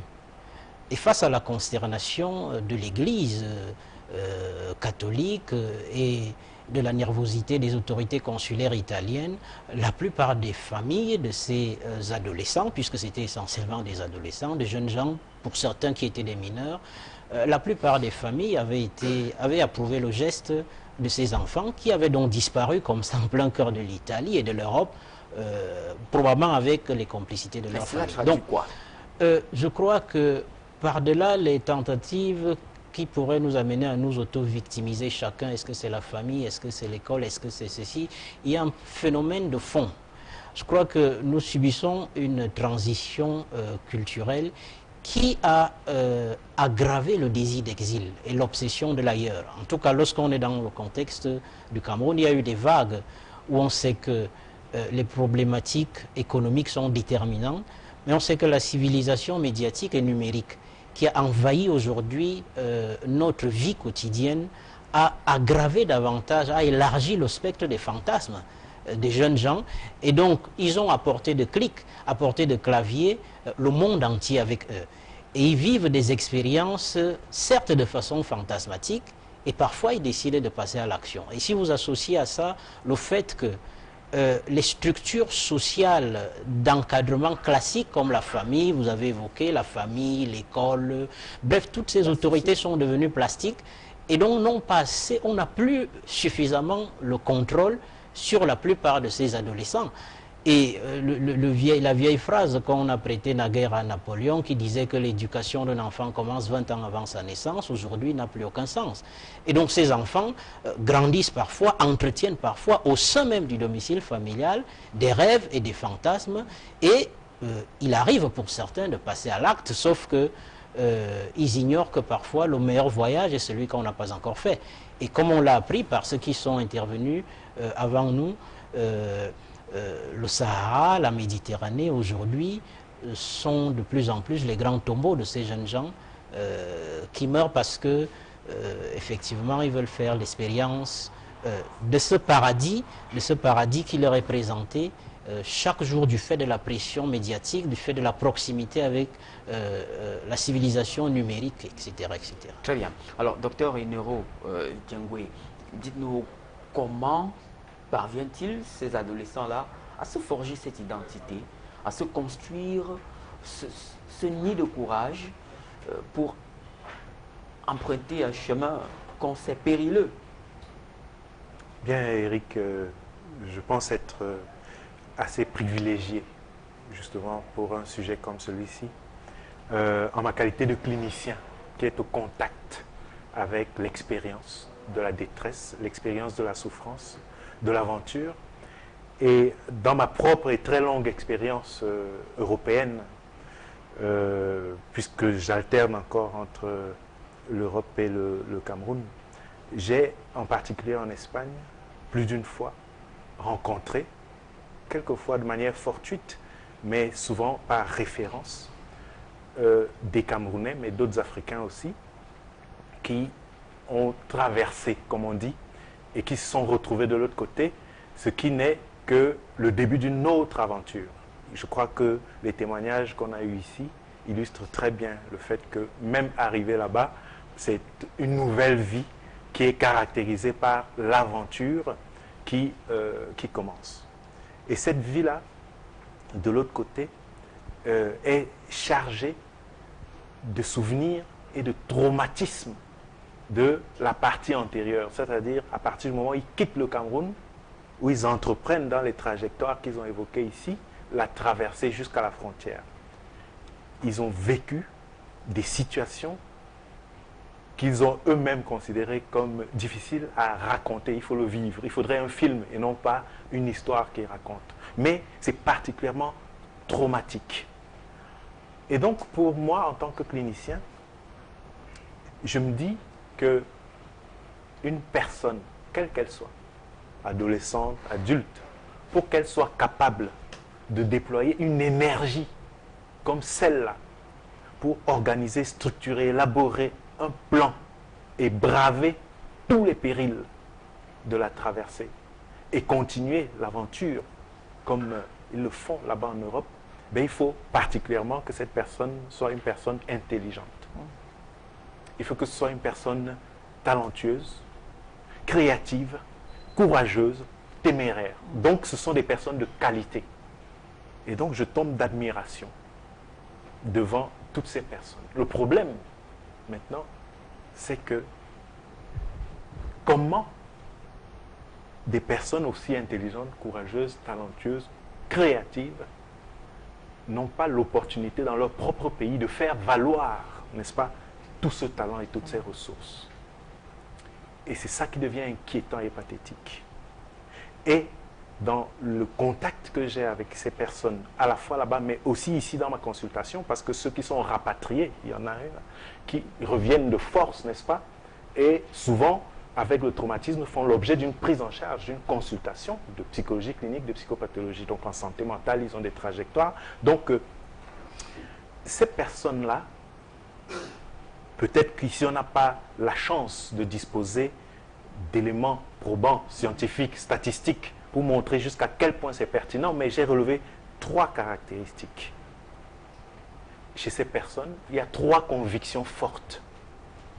La première, c'est qu'ils ont le sentiment vraiment installé et très consistant, selon lequel, au Cameroun, vivre au Cameroun, rester au Cameroun, c'est pire que de mourir. C'est la première. C'est difficile à entendre, mais voilà ce qui ressort, n'est-ce pas, du contact avec ces personnes. Rester au Cameroun, c'est pire que de mourir. La deuxième conviction, c'est que la réussite au Cameroun n'est pas nécessairement le fruit et la conséquence de l'effort et du mérite. Et la troisième conviction, c'est que si jamais j'ai la chance de traverser, j'aurai, en tant qu'être humain, accès à une considération et un peu de dignité. Et ce sont ces 3 convictions qui me paraissent centrales et qui mériteraient d'être prises en compte. Très bien. Et puisque vous en parlez, je reste sur la première conviction. Vous l'avez résumé en une phrase, rester au Cameroun, c'est pire que de mourir. Ça, vous l'avez dit, professeur Hubert Monon Ndiana, le docteur Enero Djengwe pose là la problématique de l'encadrement des jeunes au Cameroun. Est-ce que finalement, toutes les politiques d'encadrement des jeunes sont efficaces? Est-ce que la jeunesse du renouveau aujourd'hui n'est pas sacrifiée l'accès au concours dans les grandes écoles est aujourd'hui sujet à caution.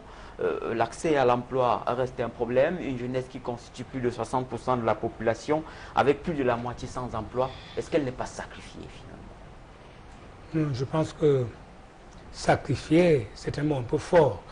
Parce que dans ce mot-là, vous faites comme s'il y avait une intention de la part de ceux qui produisent ces enfants, et qu'ils voudraient les sacrifier. Les évidences sont là. Non, sociologiquement, le fait est que nous avons rencontré des crises. Et notre pays a subi des crises, la grande crise économique. Le phénomène n'est pas seulement camerounais, il faut se le dire. Le phénomène est africain. Alors, est-ce que tous les pays africains ont décidé de sacrifier leur jeunesse? Je ne pense pas. Donc, nous traversons une mauvaise passe. Cette mauvaise passe a été causée par tout ce que vous savez, la grande crise économique, qui ne fait que se régénérer. Et après la crise économique, il y a eu la crise financière qui nous a frappés. Mais je pense que je ne suis pas du pouvoir, mais j'observe le pouvoir à distance. Le pouvoir essaie de faire du mieux qu'il peut en créant des milliers d'emplois. Chaque année, il y a une nouvelle politique de lutte contre le chômage par des techniques et des stratégies d'une plus grande employabilité de la jeunesse. Malheureusement. Mais le problème justement se trouve là qu'en fait, l'opérationnalisation de la notion de l'emploi au Cameroun. Oui. Lorsqu'on dit qu'on crée de l'emploi aux jeunes, quel type d'emploi? De quel emploi parle-t-on? Peut-on construire une vie avec un emploi dans le secteur informel? Il y a des emplois dans le secteur formel et l'État crée 235 000 emplois dans la fonction publique. C'est une façon de faire. Mais n'oubliez pas que, à tort ou à raison, nous faisons beaucoup d'enfants. Bon, nul ne fait exprès de faire des enfants. Ça arrive et ça arrive. Et voilà un fait. Il y a des enfants. Et le phénomène que nous analysons est un phénomène urbain, madame. Dans l'arrière-pays, on ne parle pas d'enfants qui rêvent d'aventure en Europe, dans l'arrière-pays. C'est un phénomène urbain. Ça veut donc dire que les structures des médias, de la communication qui existent en ville et auxquelles nos enfants ont accès peuvent perturber leur mentalité. Dans les établissements où l'encadrement est plus strict, comme il y a 2 ans à la retraite, les enfants se permettent de boire de l'alcool fort dans la salle de classe. On ne peut pas dire que l'encadrement n'y est pas. Alors c'est un phénomène. Il faut peut-être que les sociologues et les psychologues essaient de mieux le comprendre. Mais on ne peut pas indexer et stigmatiser le phénomène du chômage qui est un phénomène général dans l'Afrique.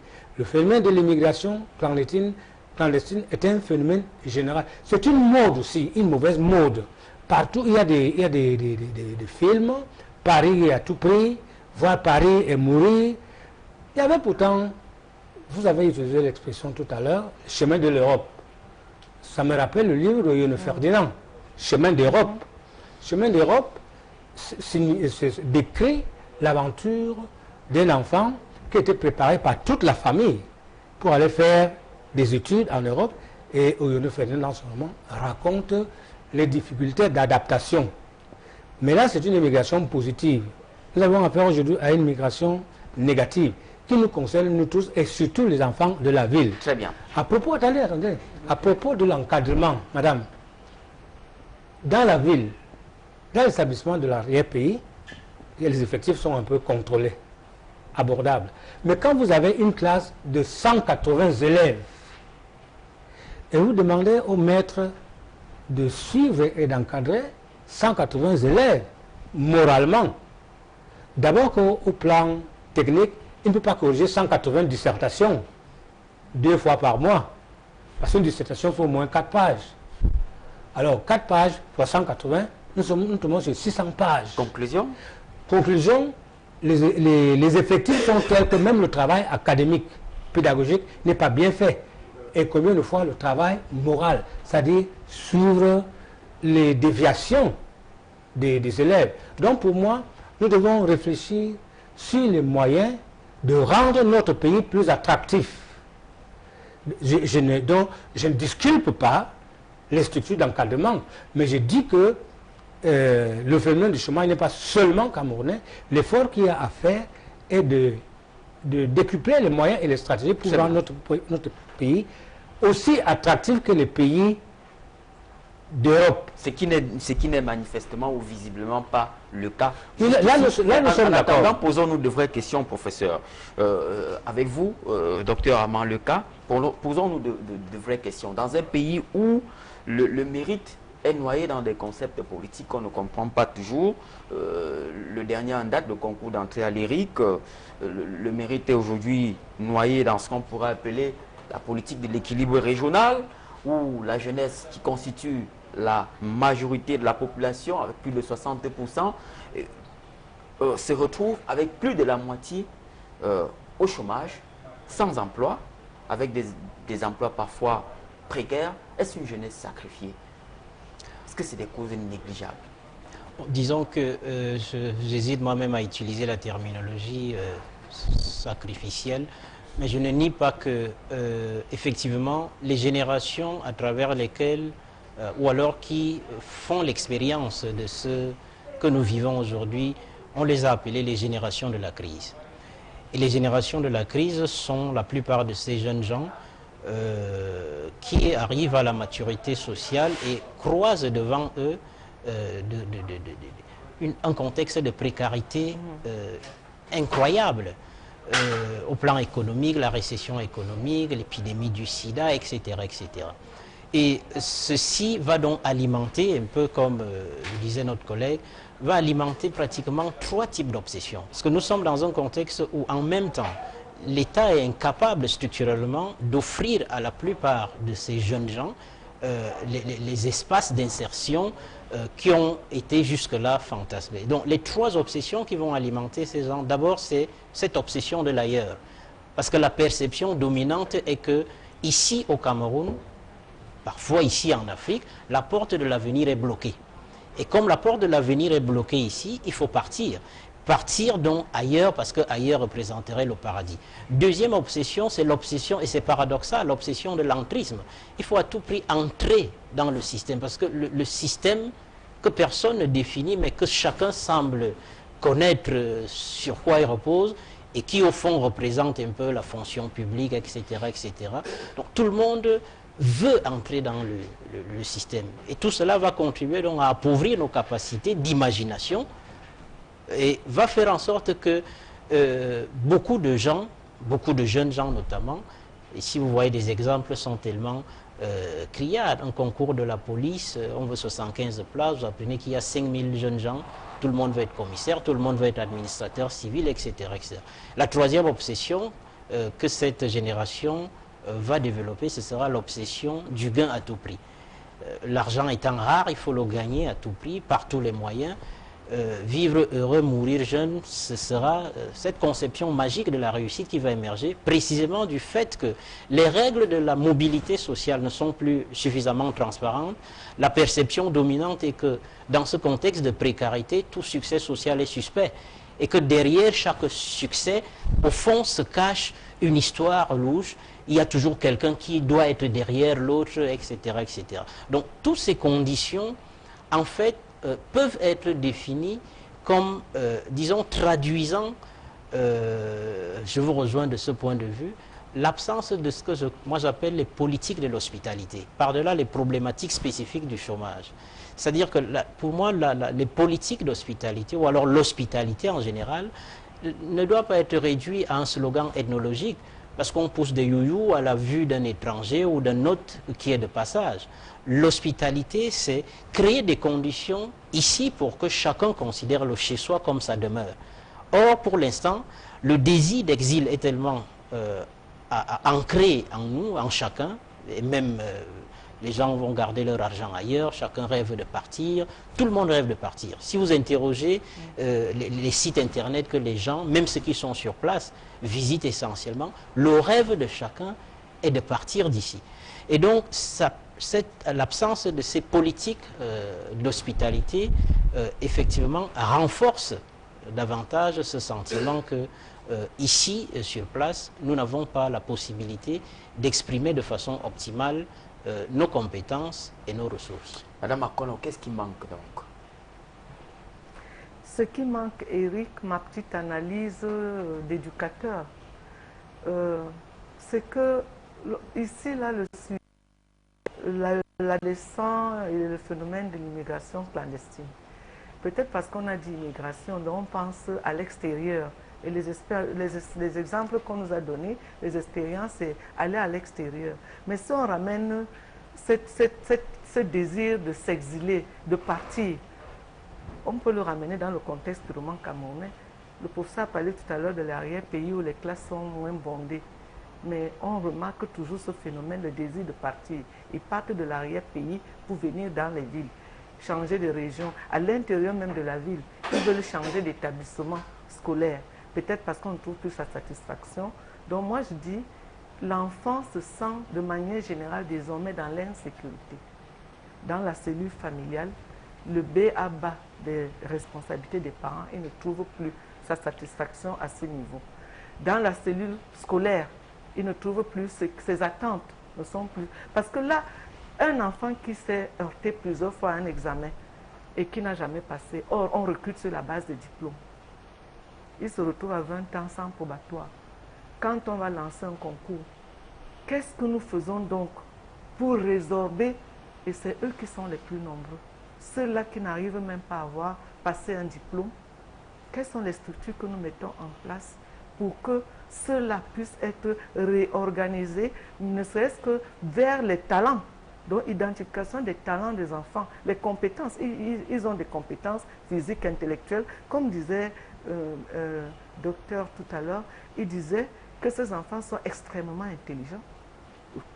Évidemment, qu'on prenne donc ces talents-là, qu'il y ait des structures d'encadrement. Comme j'ai vu en Israël, l'éducation va de l'éducation de l'amour, l'enfant dans le sein de sa maman. Apprendre à l'enfant à aimer.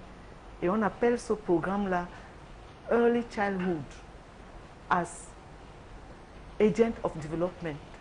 Donc, la petite enfance, l'éducation qu'on donne dès la petite enfance, pour que cet enfant soit un agent de développement de son pays. Il faut qu'on pense. Notre système éducatif et scolaire a présenté clairement ses limites. Pourtant, il y a une espèce de sursaut, professeur ou docteur. Il y a une espèce de sursaut de la part des pouvoirs publics à une époque. Des concepts ont vu le jour, visant à...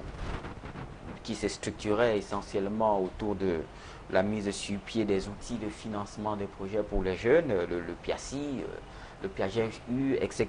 Mais des années plus tard, on se rendra compte qu'en fait, tous ces outils-là ne produisent aucun résultat et que l'idée de partir à tout prix reste comme une obsession pour beaucoup de jeunes. Pourquoi?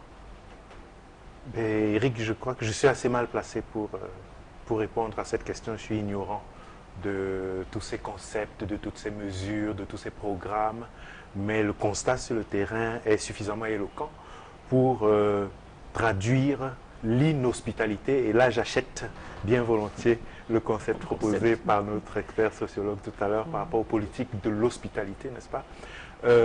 La réalité est là pour traduire réellement l'inhospitalité de notre cadre de vie, qu'il s'agisse des institutions, à l'école, ou même dans nos domiciles et dans la ville.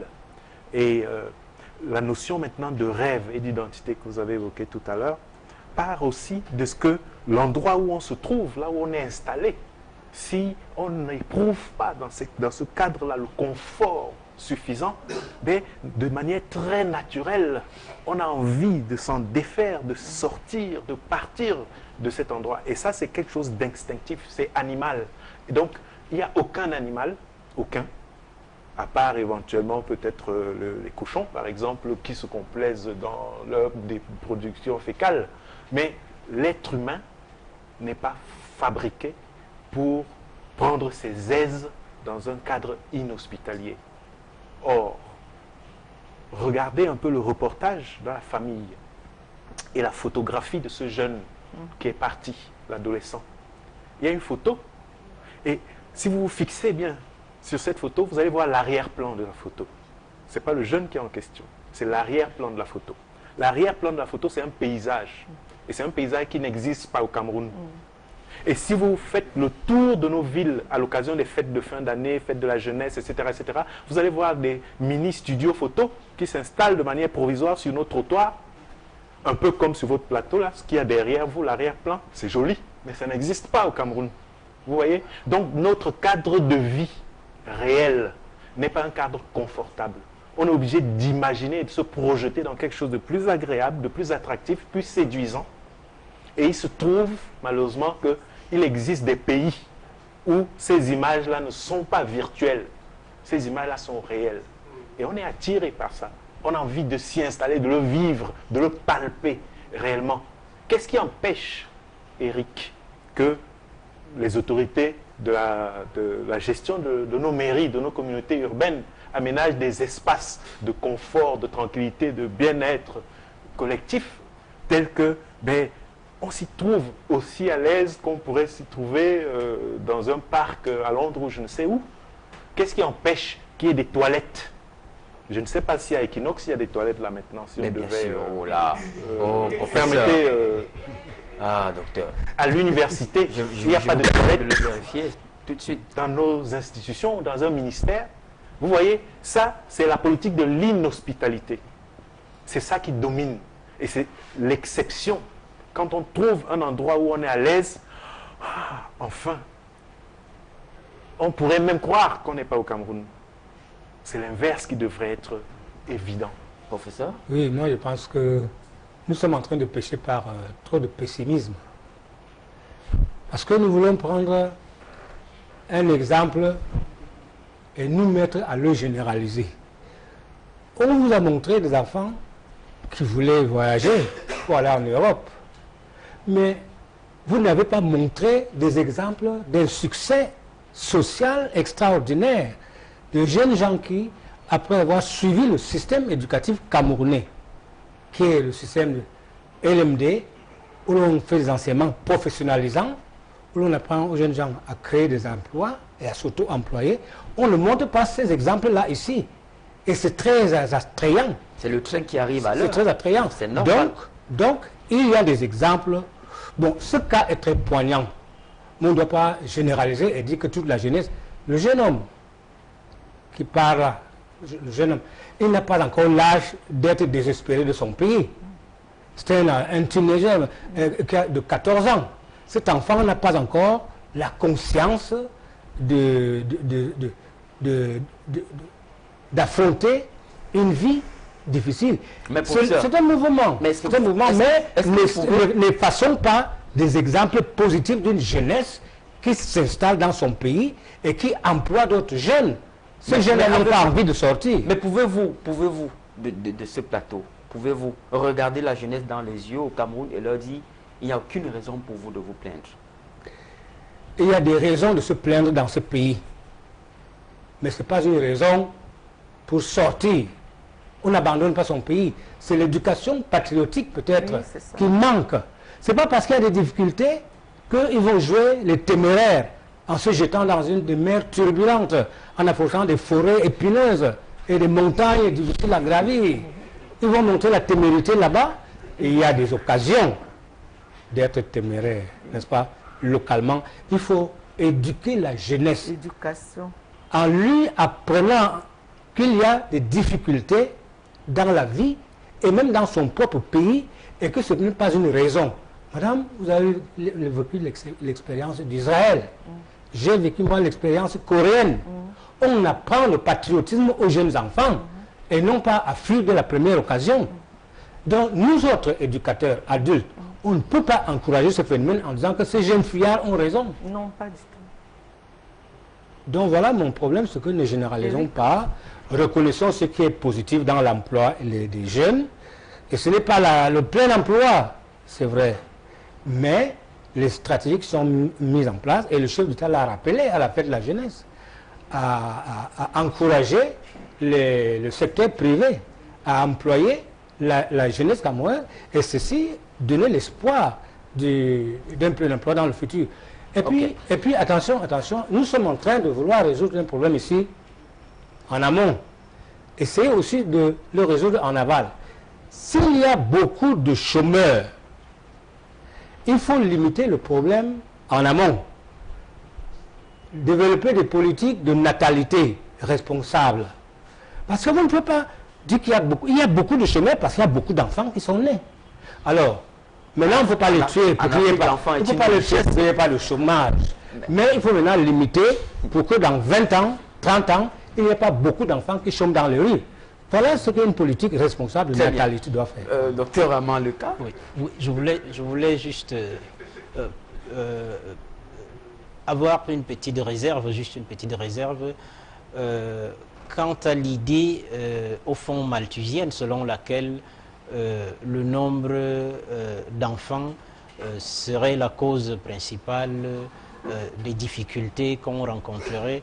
Je pense que le professeur a raison d'attirer l'attention sur cette question, sauf que ailleurs où ces inquiétudes ont été pointées, des systèmes structurels de correction et des inégalités et des formes d'exclusion diverses ont été mis en place et ont permis de comprendre qu'effectivement, il ne faut pas culpabiliser les processus de natalité exorbitants. Et moi, ce qui m'intéresse dans ce débat, parce que c'est ça l'une des dimensions, pendant longtemps, on a voulu réfléchir à la question de l'immigration en la voyant beaucoup plus sous l'angle, disons, de l'invasion. On a accepté très facilement la critique systématique qu'on faisait à l'Occident de mettre des barrières autour de ces zones de prospérité en disant oui, vraiment, c'est l'invasion. Mais je pense qu'il est très important, à partir de ces expériences vraiment de kamikaze, parce que ce qu'on vit là, à travers la traversée du désert, à travers la Méditerranée, des gens qui meurent dans le ventre des baleines, des drames anthropologiques que les familles connaissent, ne peuvent plus recevoir le corps, la dépouille de avoir un tombeau pour dire que c'est ici qu'il est, etc. C'est des problèmes très importants. Donc il est important que de plus en plus, une discussion commence sur le drame que constitue l'exode. Même si le départ a toujours été, c'est un fait humain, ça a été dit ici, c'est un fait humain, la mobilité, le voyage, le risque doit être valorisé, mais la problématique de l'exode pointe la question de l'absence des politiques d'hospitalité. Et il est important qu'il y ait une ingénierie politique et nos intelligences politiques soient mises ensemble pour qu'effectivement, ici, les gens se réalisent ici sur place. Le professeur Monondiana dira de vous que vous êtes pessimiste. Hein? Non, il n'est pas pessimiste. Non, j'apprécie totalement son analyse. Mais j'aimerais y ajouter qu'il faut aussi, pour limiter la misère, que nous vivons, on ne peut pas nier qu'il y ait de la misère. Il faut une certaine justice sociale. Il faut une certaine justice pour mettre tous les citoyens sur le même pied d'égalité. Et des théories de philosophie politique aujourd'hui réfléchissent beaucoup sur la théorie de la justice comme John Rawls. John Rawls dit qu'il y a des inégalités de base, des inégalités de naissance. Et que la bonne gouvernance consiste aujourd'hui à essayer de réduire ces inégalités de nature, ces inégalités de base, pour mettre tous les citoyens sur le pied d'égalité. Très bien. Malheureusement, attention, malheureusement, il faut aussi le noter dans notre pays. Il y a des politiques d'inégalité qui sont développées pour qu'il y ait beaucoup d'inégalités, que personne ne soit, et qu'on ne rattrape pas les classes avancées. C'est ça qu'il faut critiquer, il faut taper dessus. Il faut un système de justice sociale pour permettre aux couches déshéritées d'accéder à la culture de façon qu'on harmonise l'éducation des enfants. Mais quand une classe de gens s'assoient sur la fortune de l'État pour puiser abondamment, ça ne permet pas aux autres classes d'émerger. Ça, c'est une cause aussi. Là, je peux dire que je vous rattrape sur ce point-là. Très bien. Mais dire que nous sommes... Non, ça va, ça on l'a compris. Madame Akono? Oui, ce sujet, je voudrais qu'on revienne à la base même. C'est-à-dire, nous parlons là du phénomène d'immigration clandestine avec l'adolescent. 14, 15, 16 ans. Ramenons-le, c'est un enfant. C'est un enfant, nous le replaçons dans le contexte familial et ensuite dans le contexte scolaire. Je tiens à cela parce que l'enfant digère mal les informations qu'il reçoit à tort et à travers la télé, je veux dire les médias, Internet et consorts, les conversations avec les amis.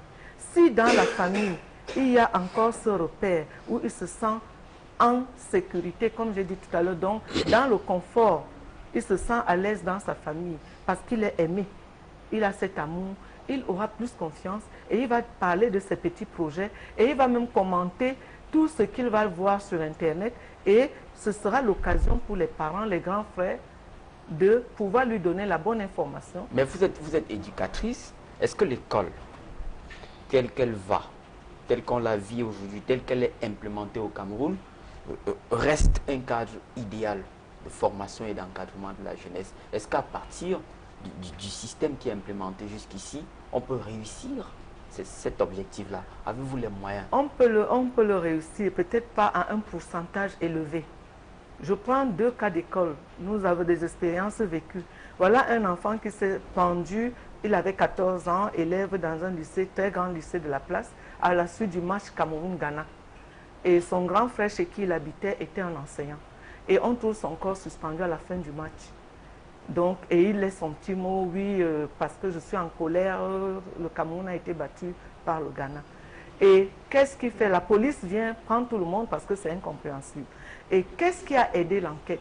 C'est le meilleur ami de cet élève dans sa classe de 6e qui racontait tout à sa maman qui travaillait, donc femme active à la CNPS. Dès qu'il sortait de l'établissement, il allait attendre sa mère et il confiait tout à sa mère. Le match a eu lieu un dimanche soir, l'après-midi, et cet enfant a laissé ses chaussures, a donné ses chaussures à son meilleur ami de paire de tennis Adidas, vendredi à midi. Et cet enfant est allé donner ses tennis à sa mère. Et quand ce drame est survenu, c'est la maman de ses meilleurs amis qui a aidé les enquêteurs en disant cet enfant avait prémédité son coup, puisque depuis vendredi, il a dit au revoir à mon fils, son meilleur ami, et lui a remis sa part de tennis. Donc n'allez pas chercher parce qu'il s'est pendu et tout, 14 ans. Il y a l'autre exemple, dans un lycée pas loin d'ici, une dame censeur constate qui est enseignante, constate qu'il y a une jeune fille qui n'arrête pas de pleurer en classe. Et tantôt elle sort, elle prend beaucoup les permissions, elle sort. Elle l'a suivie doucement du côté des toilettes et l'a trouvée assise en train de pleurer. Et en l'interrogeant avec beaucoup d'amour et d'affection, elle a pu découvrir que le milieu familial où elle vivait, puisque c'était une orpheline, elle vivait avec sa grand-mère. Sa grand-mère l'incitait à faire la rue, elle avait 16 ans. Donc, je reviens pour dire que les enseignants, le cadre de l'éducation, avec un peu d'amour, laissons les histoires d'effectifs pléthoriques. On ne demande pas de sauver 150 élèves par classe, ou 100 ou 50. On demande de sauver ne serait-ce que un. Avec cette dame a pu sauver, parce que celle qui pleurait, avait sa meilleure amie, qui, elle, s'apprêtait à partir avec un inconnu, qu'elle a rencontré à la sortie du lycée, dont les marketeurs, entre guillemets, qui viennent vendre les illusions. Et quand, dans les médias, il y a une publicité qui passe en ce moment. Je tais de quoi il s'agit, ça passe même à Equinox. Ça commence par un jeune enfant de 13-14 ans qui est couché rêvant. Et ensuite, on lui montre, tu peux parler japonais. Et tout de suite, on lui montre, oui, cette contrée est à tes pieds, tu peux vivre dans ce pays.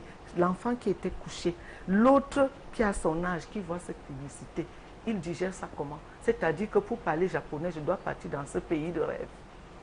Et il voudra partir. Donc il y a la gestion de l'information, de toutes les connaissances que les enfants reçoivent de manière indisciplinée, inorganisée.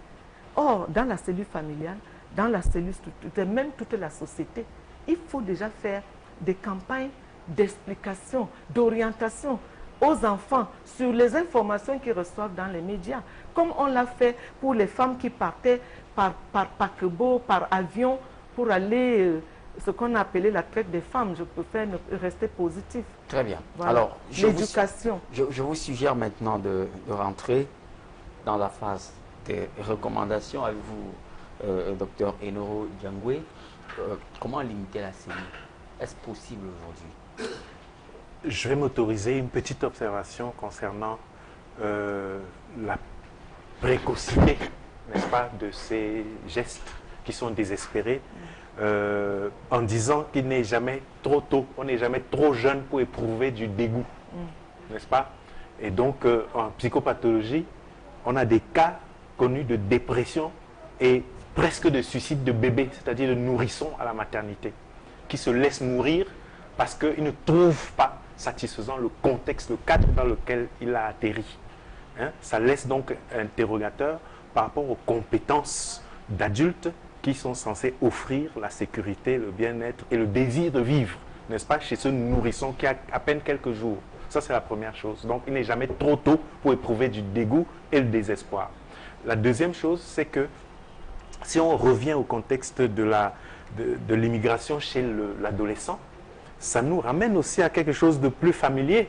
C'est que l'envie de partir, qui est plus habituelle, c'est la fugue, n'est-ce pas? On est habitué aux adolescents qui fuguent, les enfants qui fuguent. C'est exactement la même chose. Quand un enfant fuit, quand il quitte, quand il part du domicile familial pour un autre ou bien même pour la rue, ben la question se pose de savoir qu'est-ce qui ne lui convient pas dans sa maison et à quoi il aspire, qu'est-ce qu'il recherche en allant à l'extérieur. Donc si on transpose un peu ça, à l'échelle de l'Europe, qu'est-ce qui ne lui convient pas, qu'est-ce qui ne lui est pas confortable ou convenable dans sa maison ou dans son pays et à quoi il aspire véritablement. Ces rêves-là. Donc qu'est-ce qu'il faudrait, puisque c'est ça votre question, c'est qu'il faut nettoyer la maison et la rendre désirable, la rendre habitable, la rendre confortable, de telle sorte que l'horizon, n'est-ce pas, de chaque enfant soit sa maison et non pas un ailleurs qui est forcément incertain. Très bien. Professeur, il nous reste juste une poignée de secondes. Alors, oui, quelle est la comme je l'ai déjà majeure dit, je veux qu'on établisse un système de justice sociale tel que les plus traumatisés socialement, économiquement, puissent rejoindre ceux qui sont un peu élevés. Et cette politique-là doit être une politique énergique. Vous savez, la France même a connu un danger devant les succès de la politique culturelle américaine. Les produits culturels américains envahissaient déjà l'Europe. Et François Mitterrand a plaidé pour l'exception culturelle, c'est-à-dire limiter l'invasion des produits culturels américains en mesurant les quotas que la France doit consommer. Il appelait ça l'exception culturelle.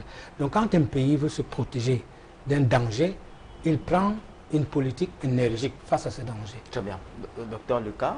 Oui. En un mot, le phénomène risque de s'aggraver si nous ne mettons pas de toute urgence en place des politiques d'hospitalité pour que les gens se sentent à l'aise ici chez eux. Très bien. Alors, madame? Réveiller la cellule familiale à l'éducation de l'enfant dans le cadre de l'amour, l'attente, l'affection et l'éducation doit être centrée sur quelles sont les causes qui produisent l'effet de désir, le désir de partir et ainsi ramener l'éducation à cela. Très bien. Donc finalement, l'immigration clandestine chez les adolescents est une affaire de tous et de chacun. Je n'en dis pas plus. Nous allons donner la parole tout de suite avant de sortir à Vicky Nemale qui nous en dira un peu plus ou qui va nous renseigner sur ce que deviennent nos cas sociaux. Regard social est une émission de solidarité aussi, ça il ne faut pas l'oublier parce que nous sommes convaincus, nul n'a le droit d'être heureux tout seul. Vicky, bonsoir. Bonsoir Eric. Alors, bonsoir que pouvons-nous retenir ce soir? Très rapidement. Oui, nous allons revenir uniquement sur le cas de la petite Zoa Pauline qui est entrée en clinique il y a de cela 72 heures. Tous les examens ont déjà été faits et tout dépendra maintenant du médecin chargé de son opération. Donc, elle sera opérée probablement demain si elle est programmée. Mais néanmoins, nous avons quelques contributions. Nous avons reçu Madame Roland de 4 000, Anonyme 10 000, Anonyme 2 000, Anonyme 75 000, Monsieur Taga Annick Lionel depuis Libreville, c'est au Gabon, 30 000, Tiamene Carole 10 000, Monsieur Fossi 30 000, Monsieur Amougou 50 000, Madame Mbink Elisabeth 25 000, Monsieur Eric 2 000 francs, pardon, Monsieur Kene, Madame Kene Eliane 2 000, Madame Ndengue Bété Jeanne d'Arc 5 000 francs CFA, Monsieur Wamba Franck 40 000, Anonyme 5 000, Monsieur donc, Madame donc Mbamou Annette 10 000 francs CFA. Donc vos dons sont toujours attendus au 690 50 50 94. Nous avons à ce jour collecté un montant de 1 409 000 francs CFA pour la petite Zoapoline, 1 409 000 francs CFA pour la petite Zoapoline. Ok, bien. Merci pour vos différentes réactions. Vous ne le saviez peut-être pas, la petite Zoapoline est une enfant qui est née aveugle et qui a aujourd'hui besoin d'une intervention chirurgicale. Vous avez pu en apercevoir quelques images et vous aurez, Vicky vous l'a dit, l'enfant étant entré au bloc dans les prochaines semaines, vous aurez les images du déroulement de cette intervention chirurgicale. Eh bien, je dis merci à toute l'équipe qui m'a accompagné dans la préparation de cette émission. Mention spéciale à M. Emmanuel Wapi qui est avec nous ce soir, à Mathilda Kemazou qui en a assuré la réalisation, à Mitterrand Dam, Cédric Chouna, Innocent Abega, tous sous les ailes de M. Samuel Tchoufa. Mesdames, Messieurs, ne l'oubliez jamais, nul n'a le droit d'être heureux tout seul. Ici Eric Kwamo. Bonsoir.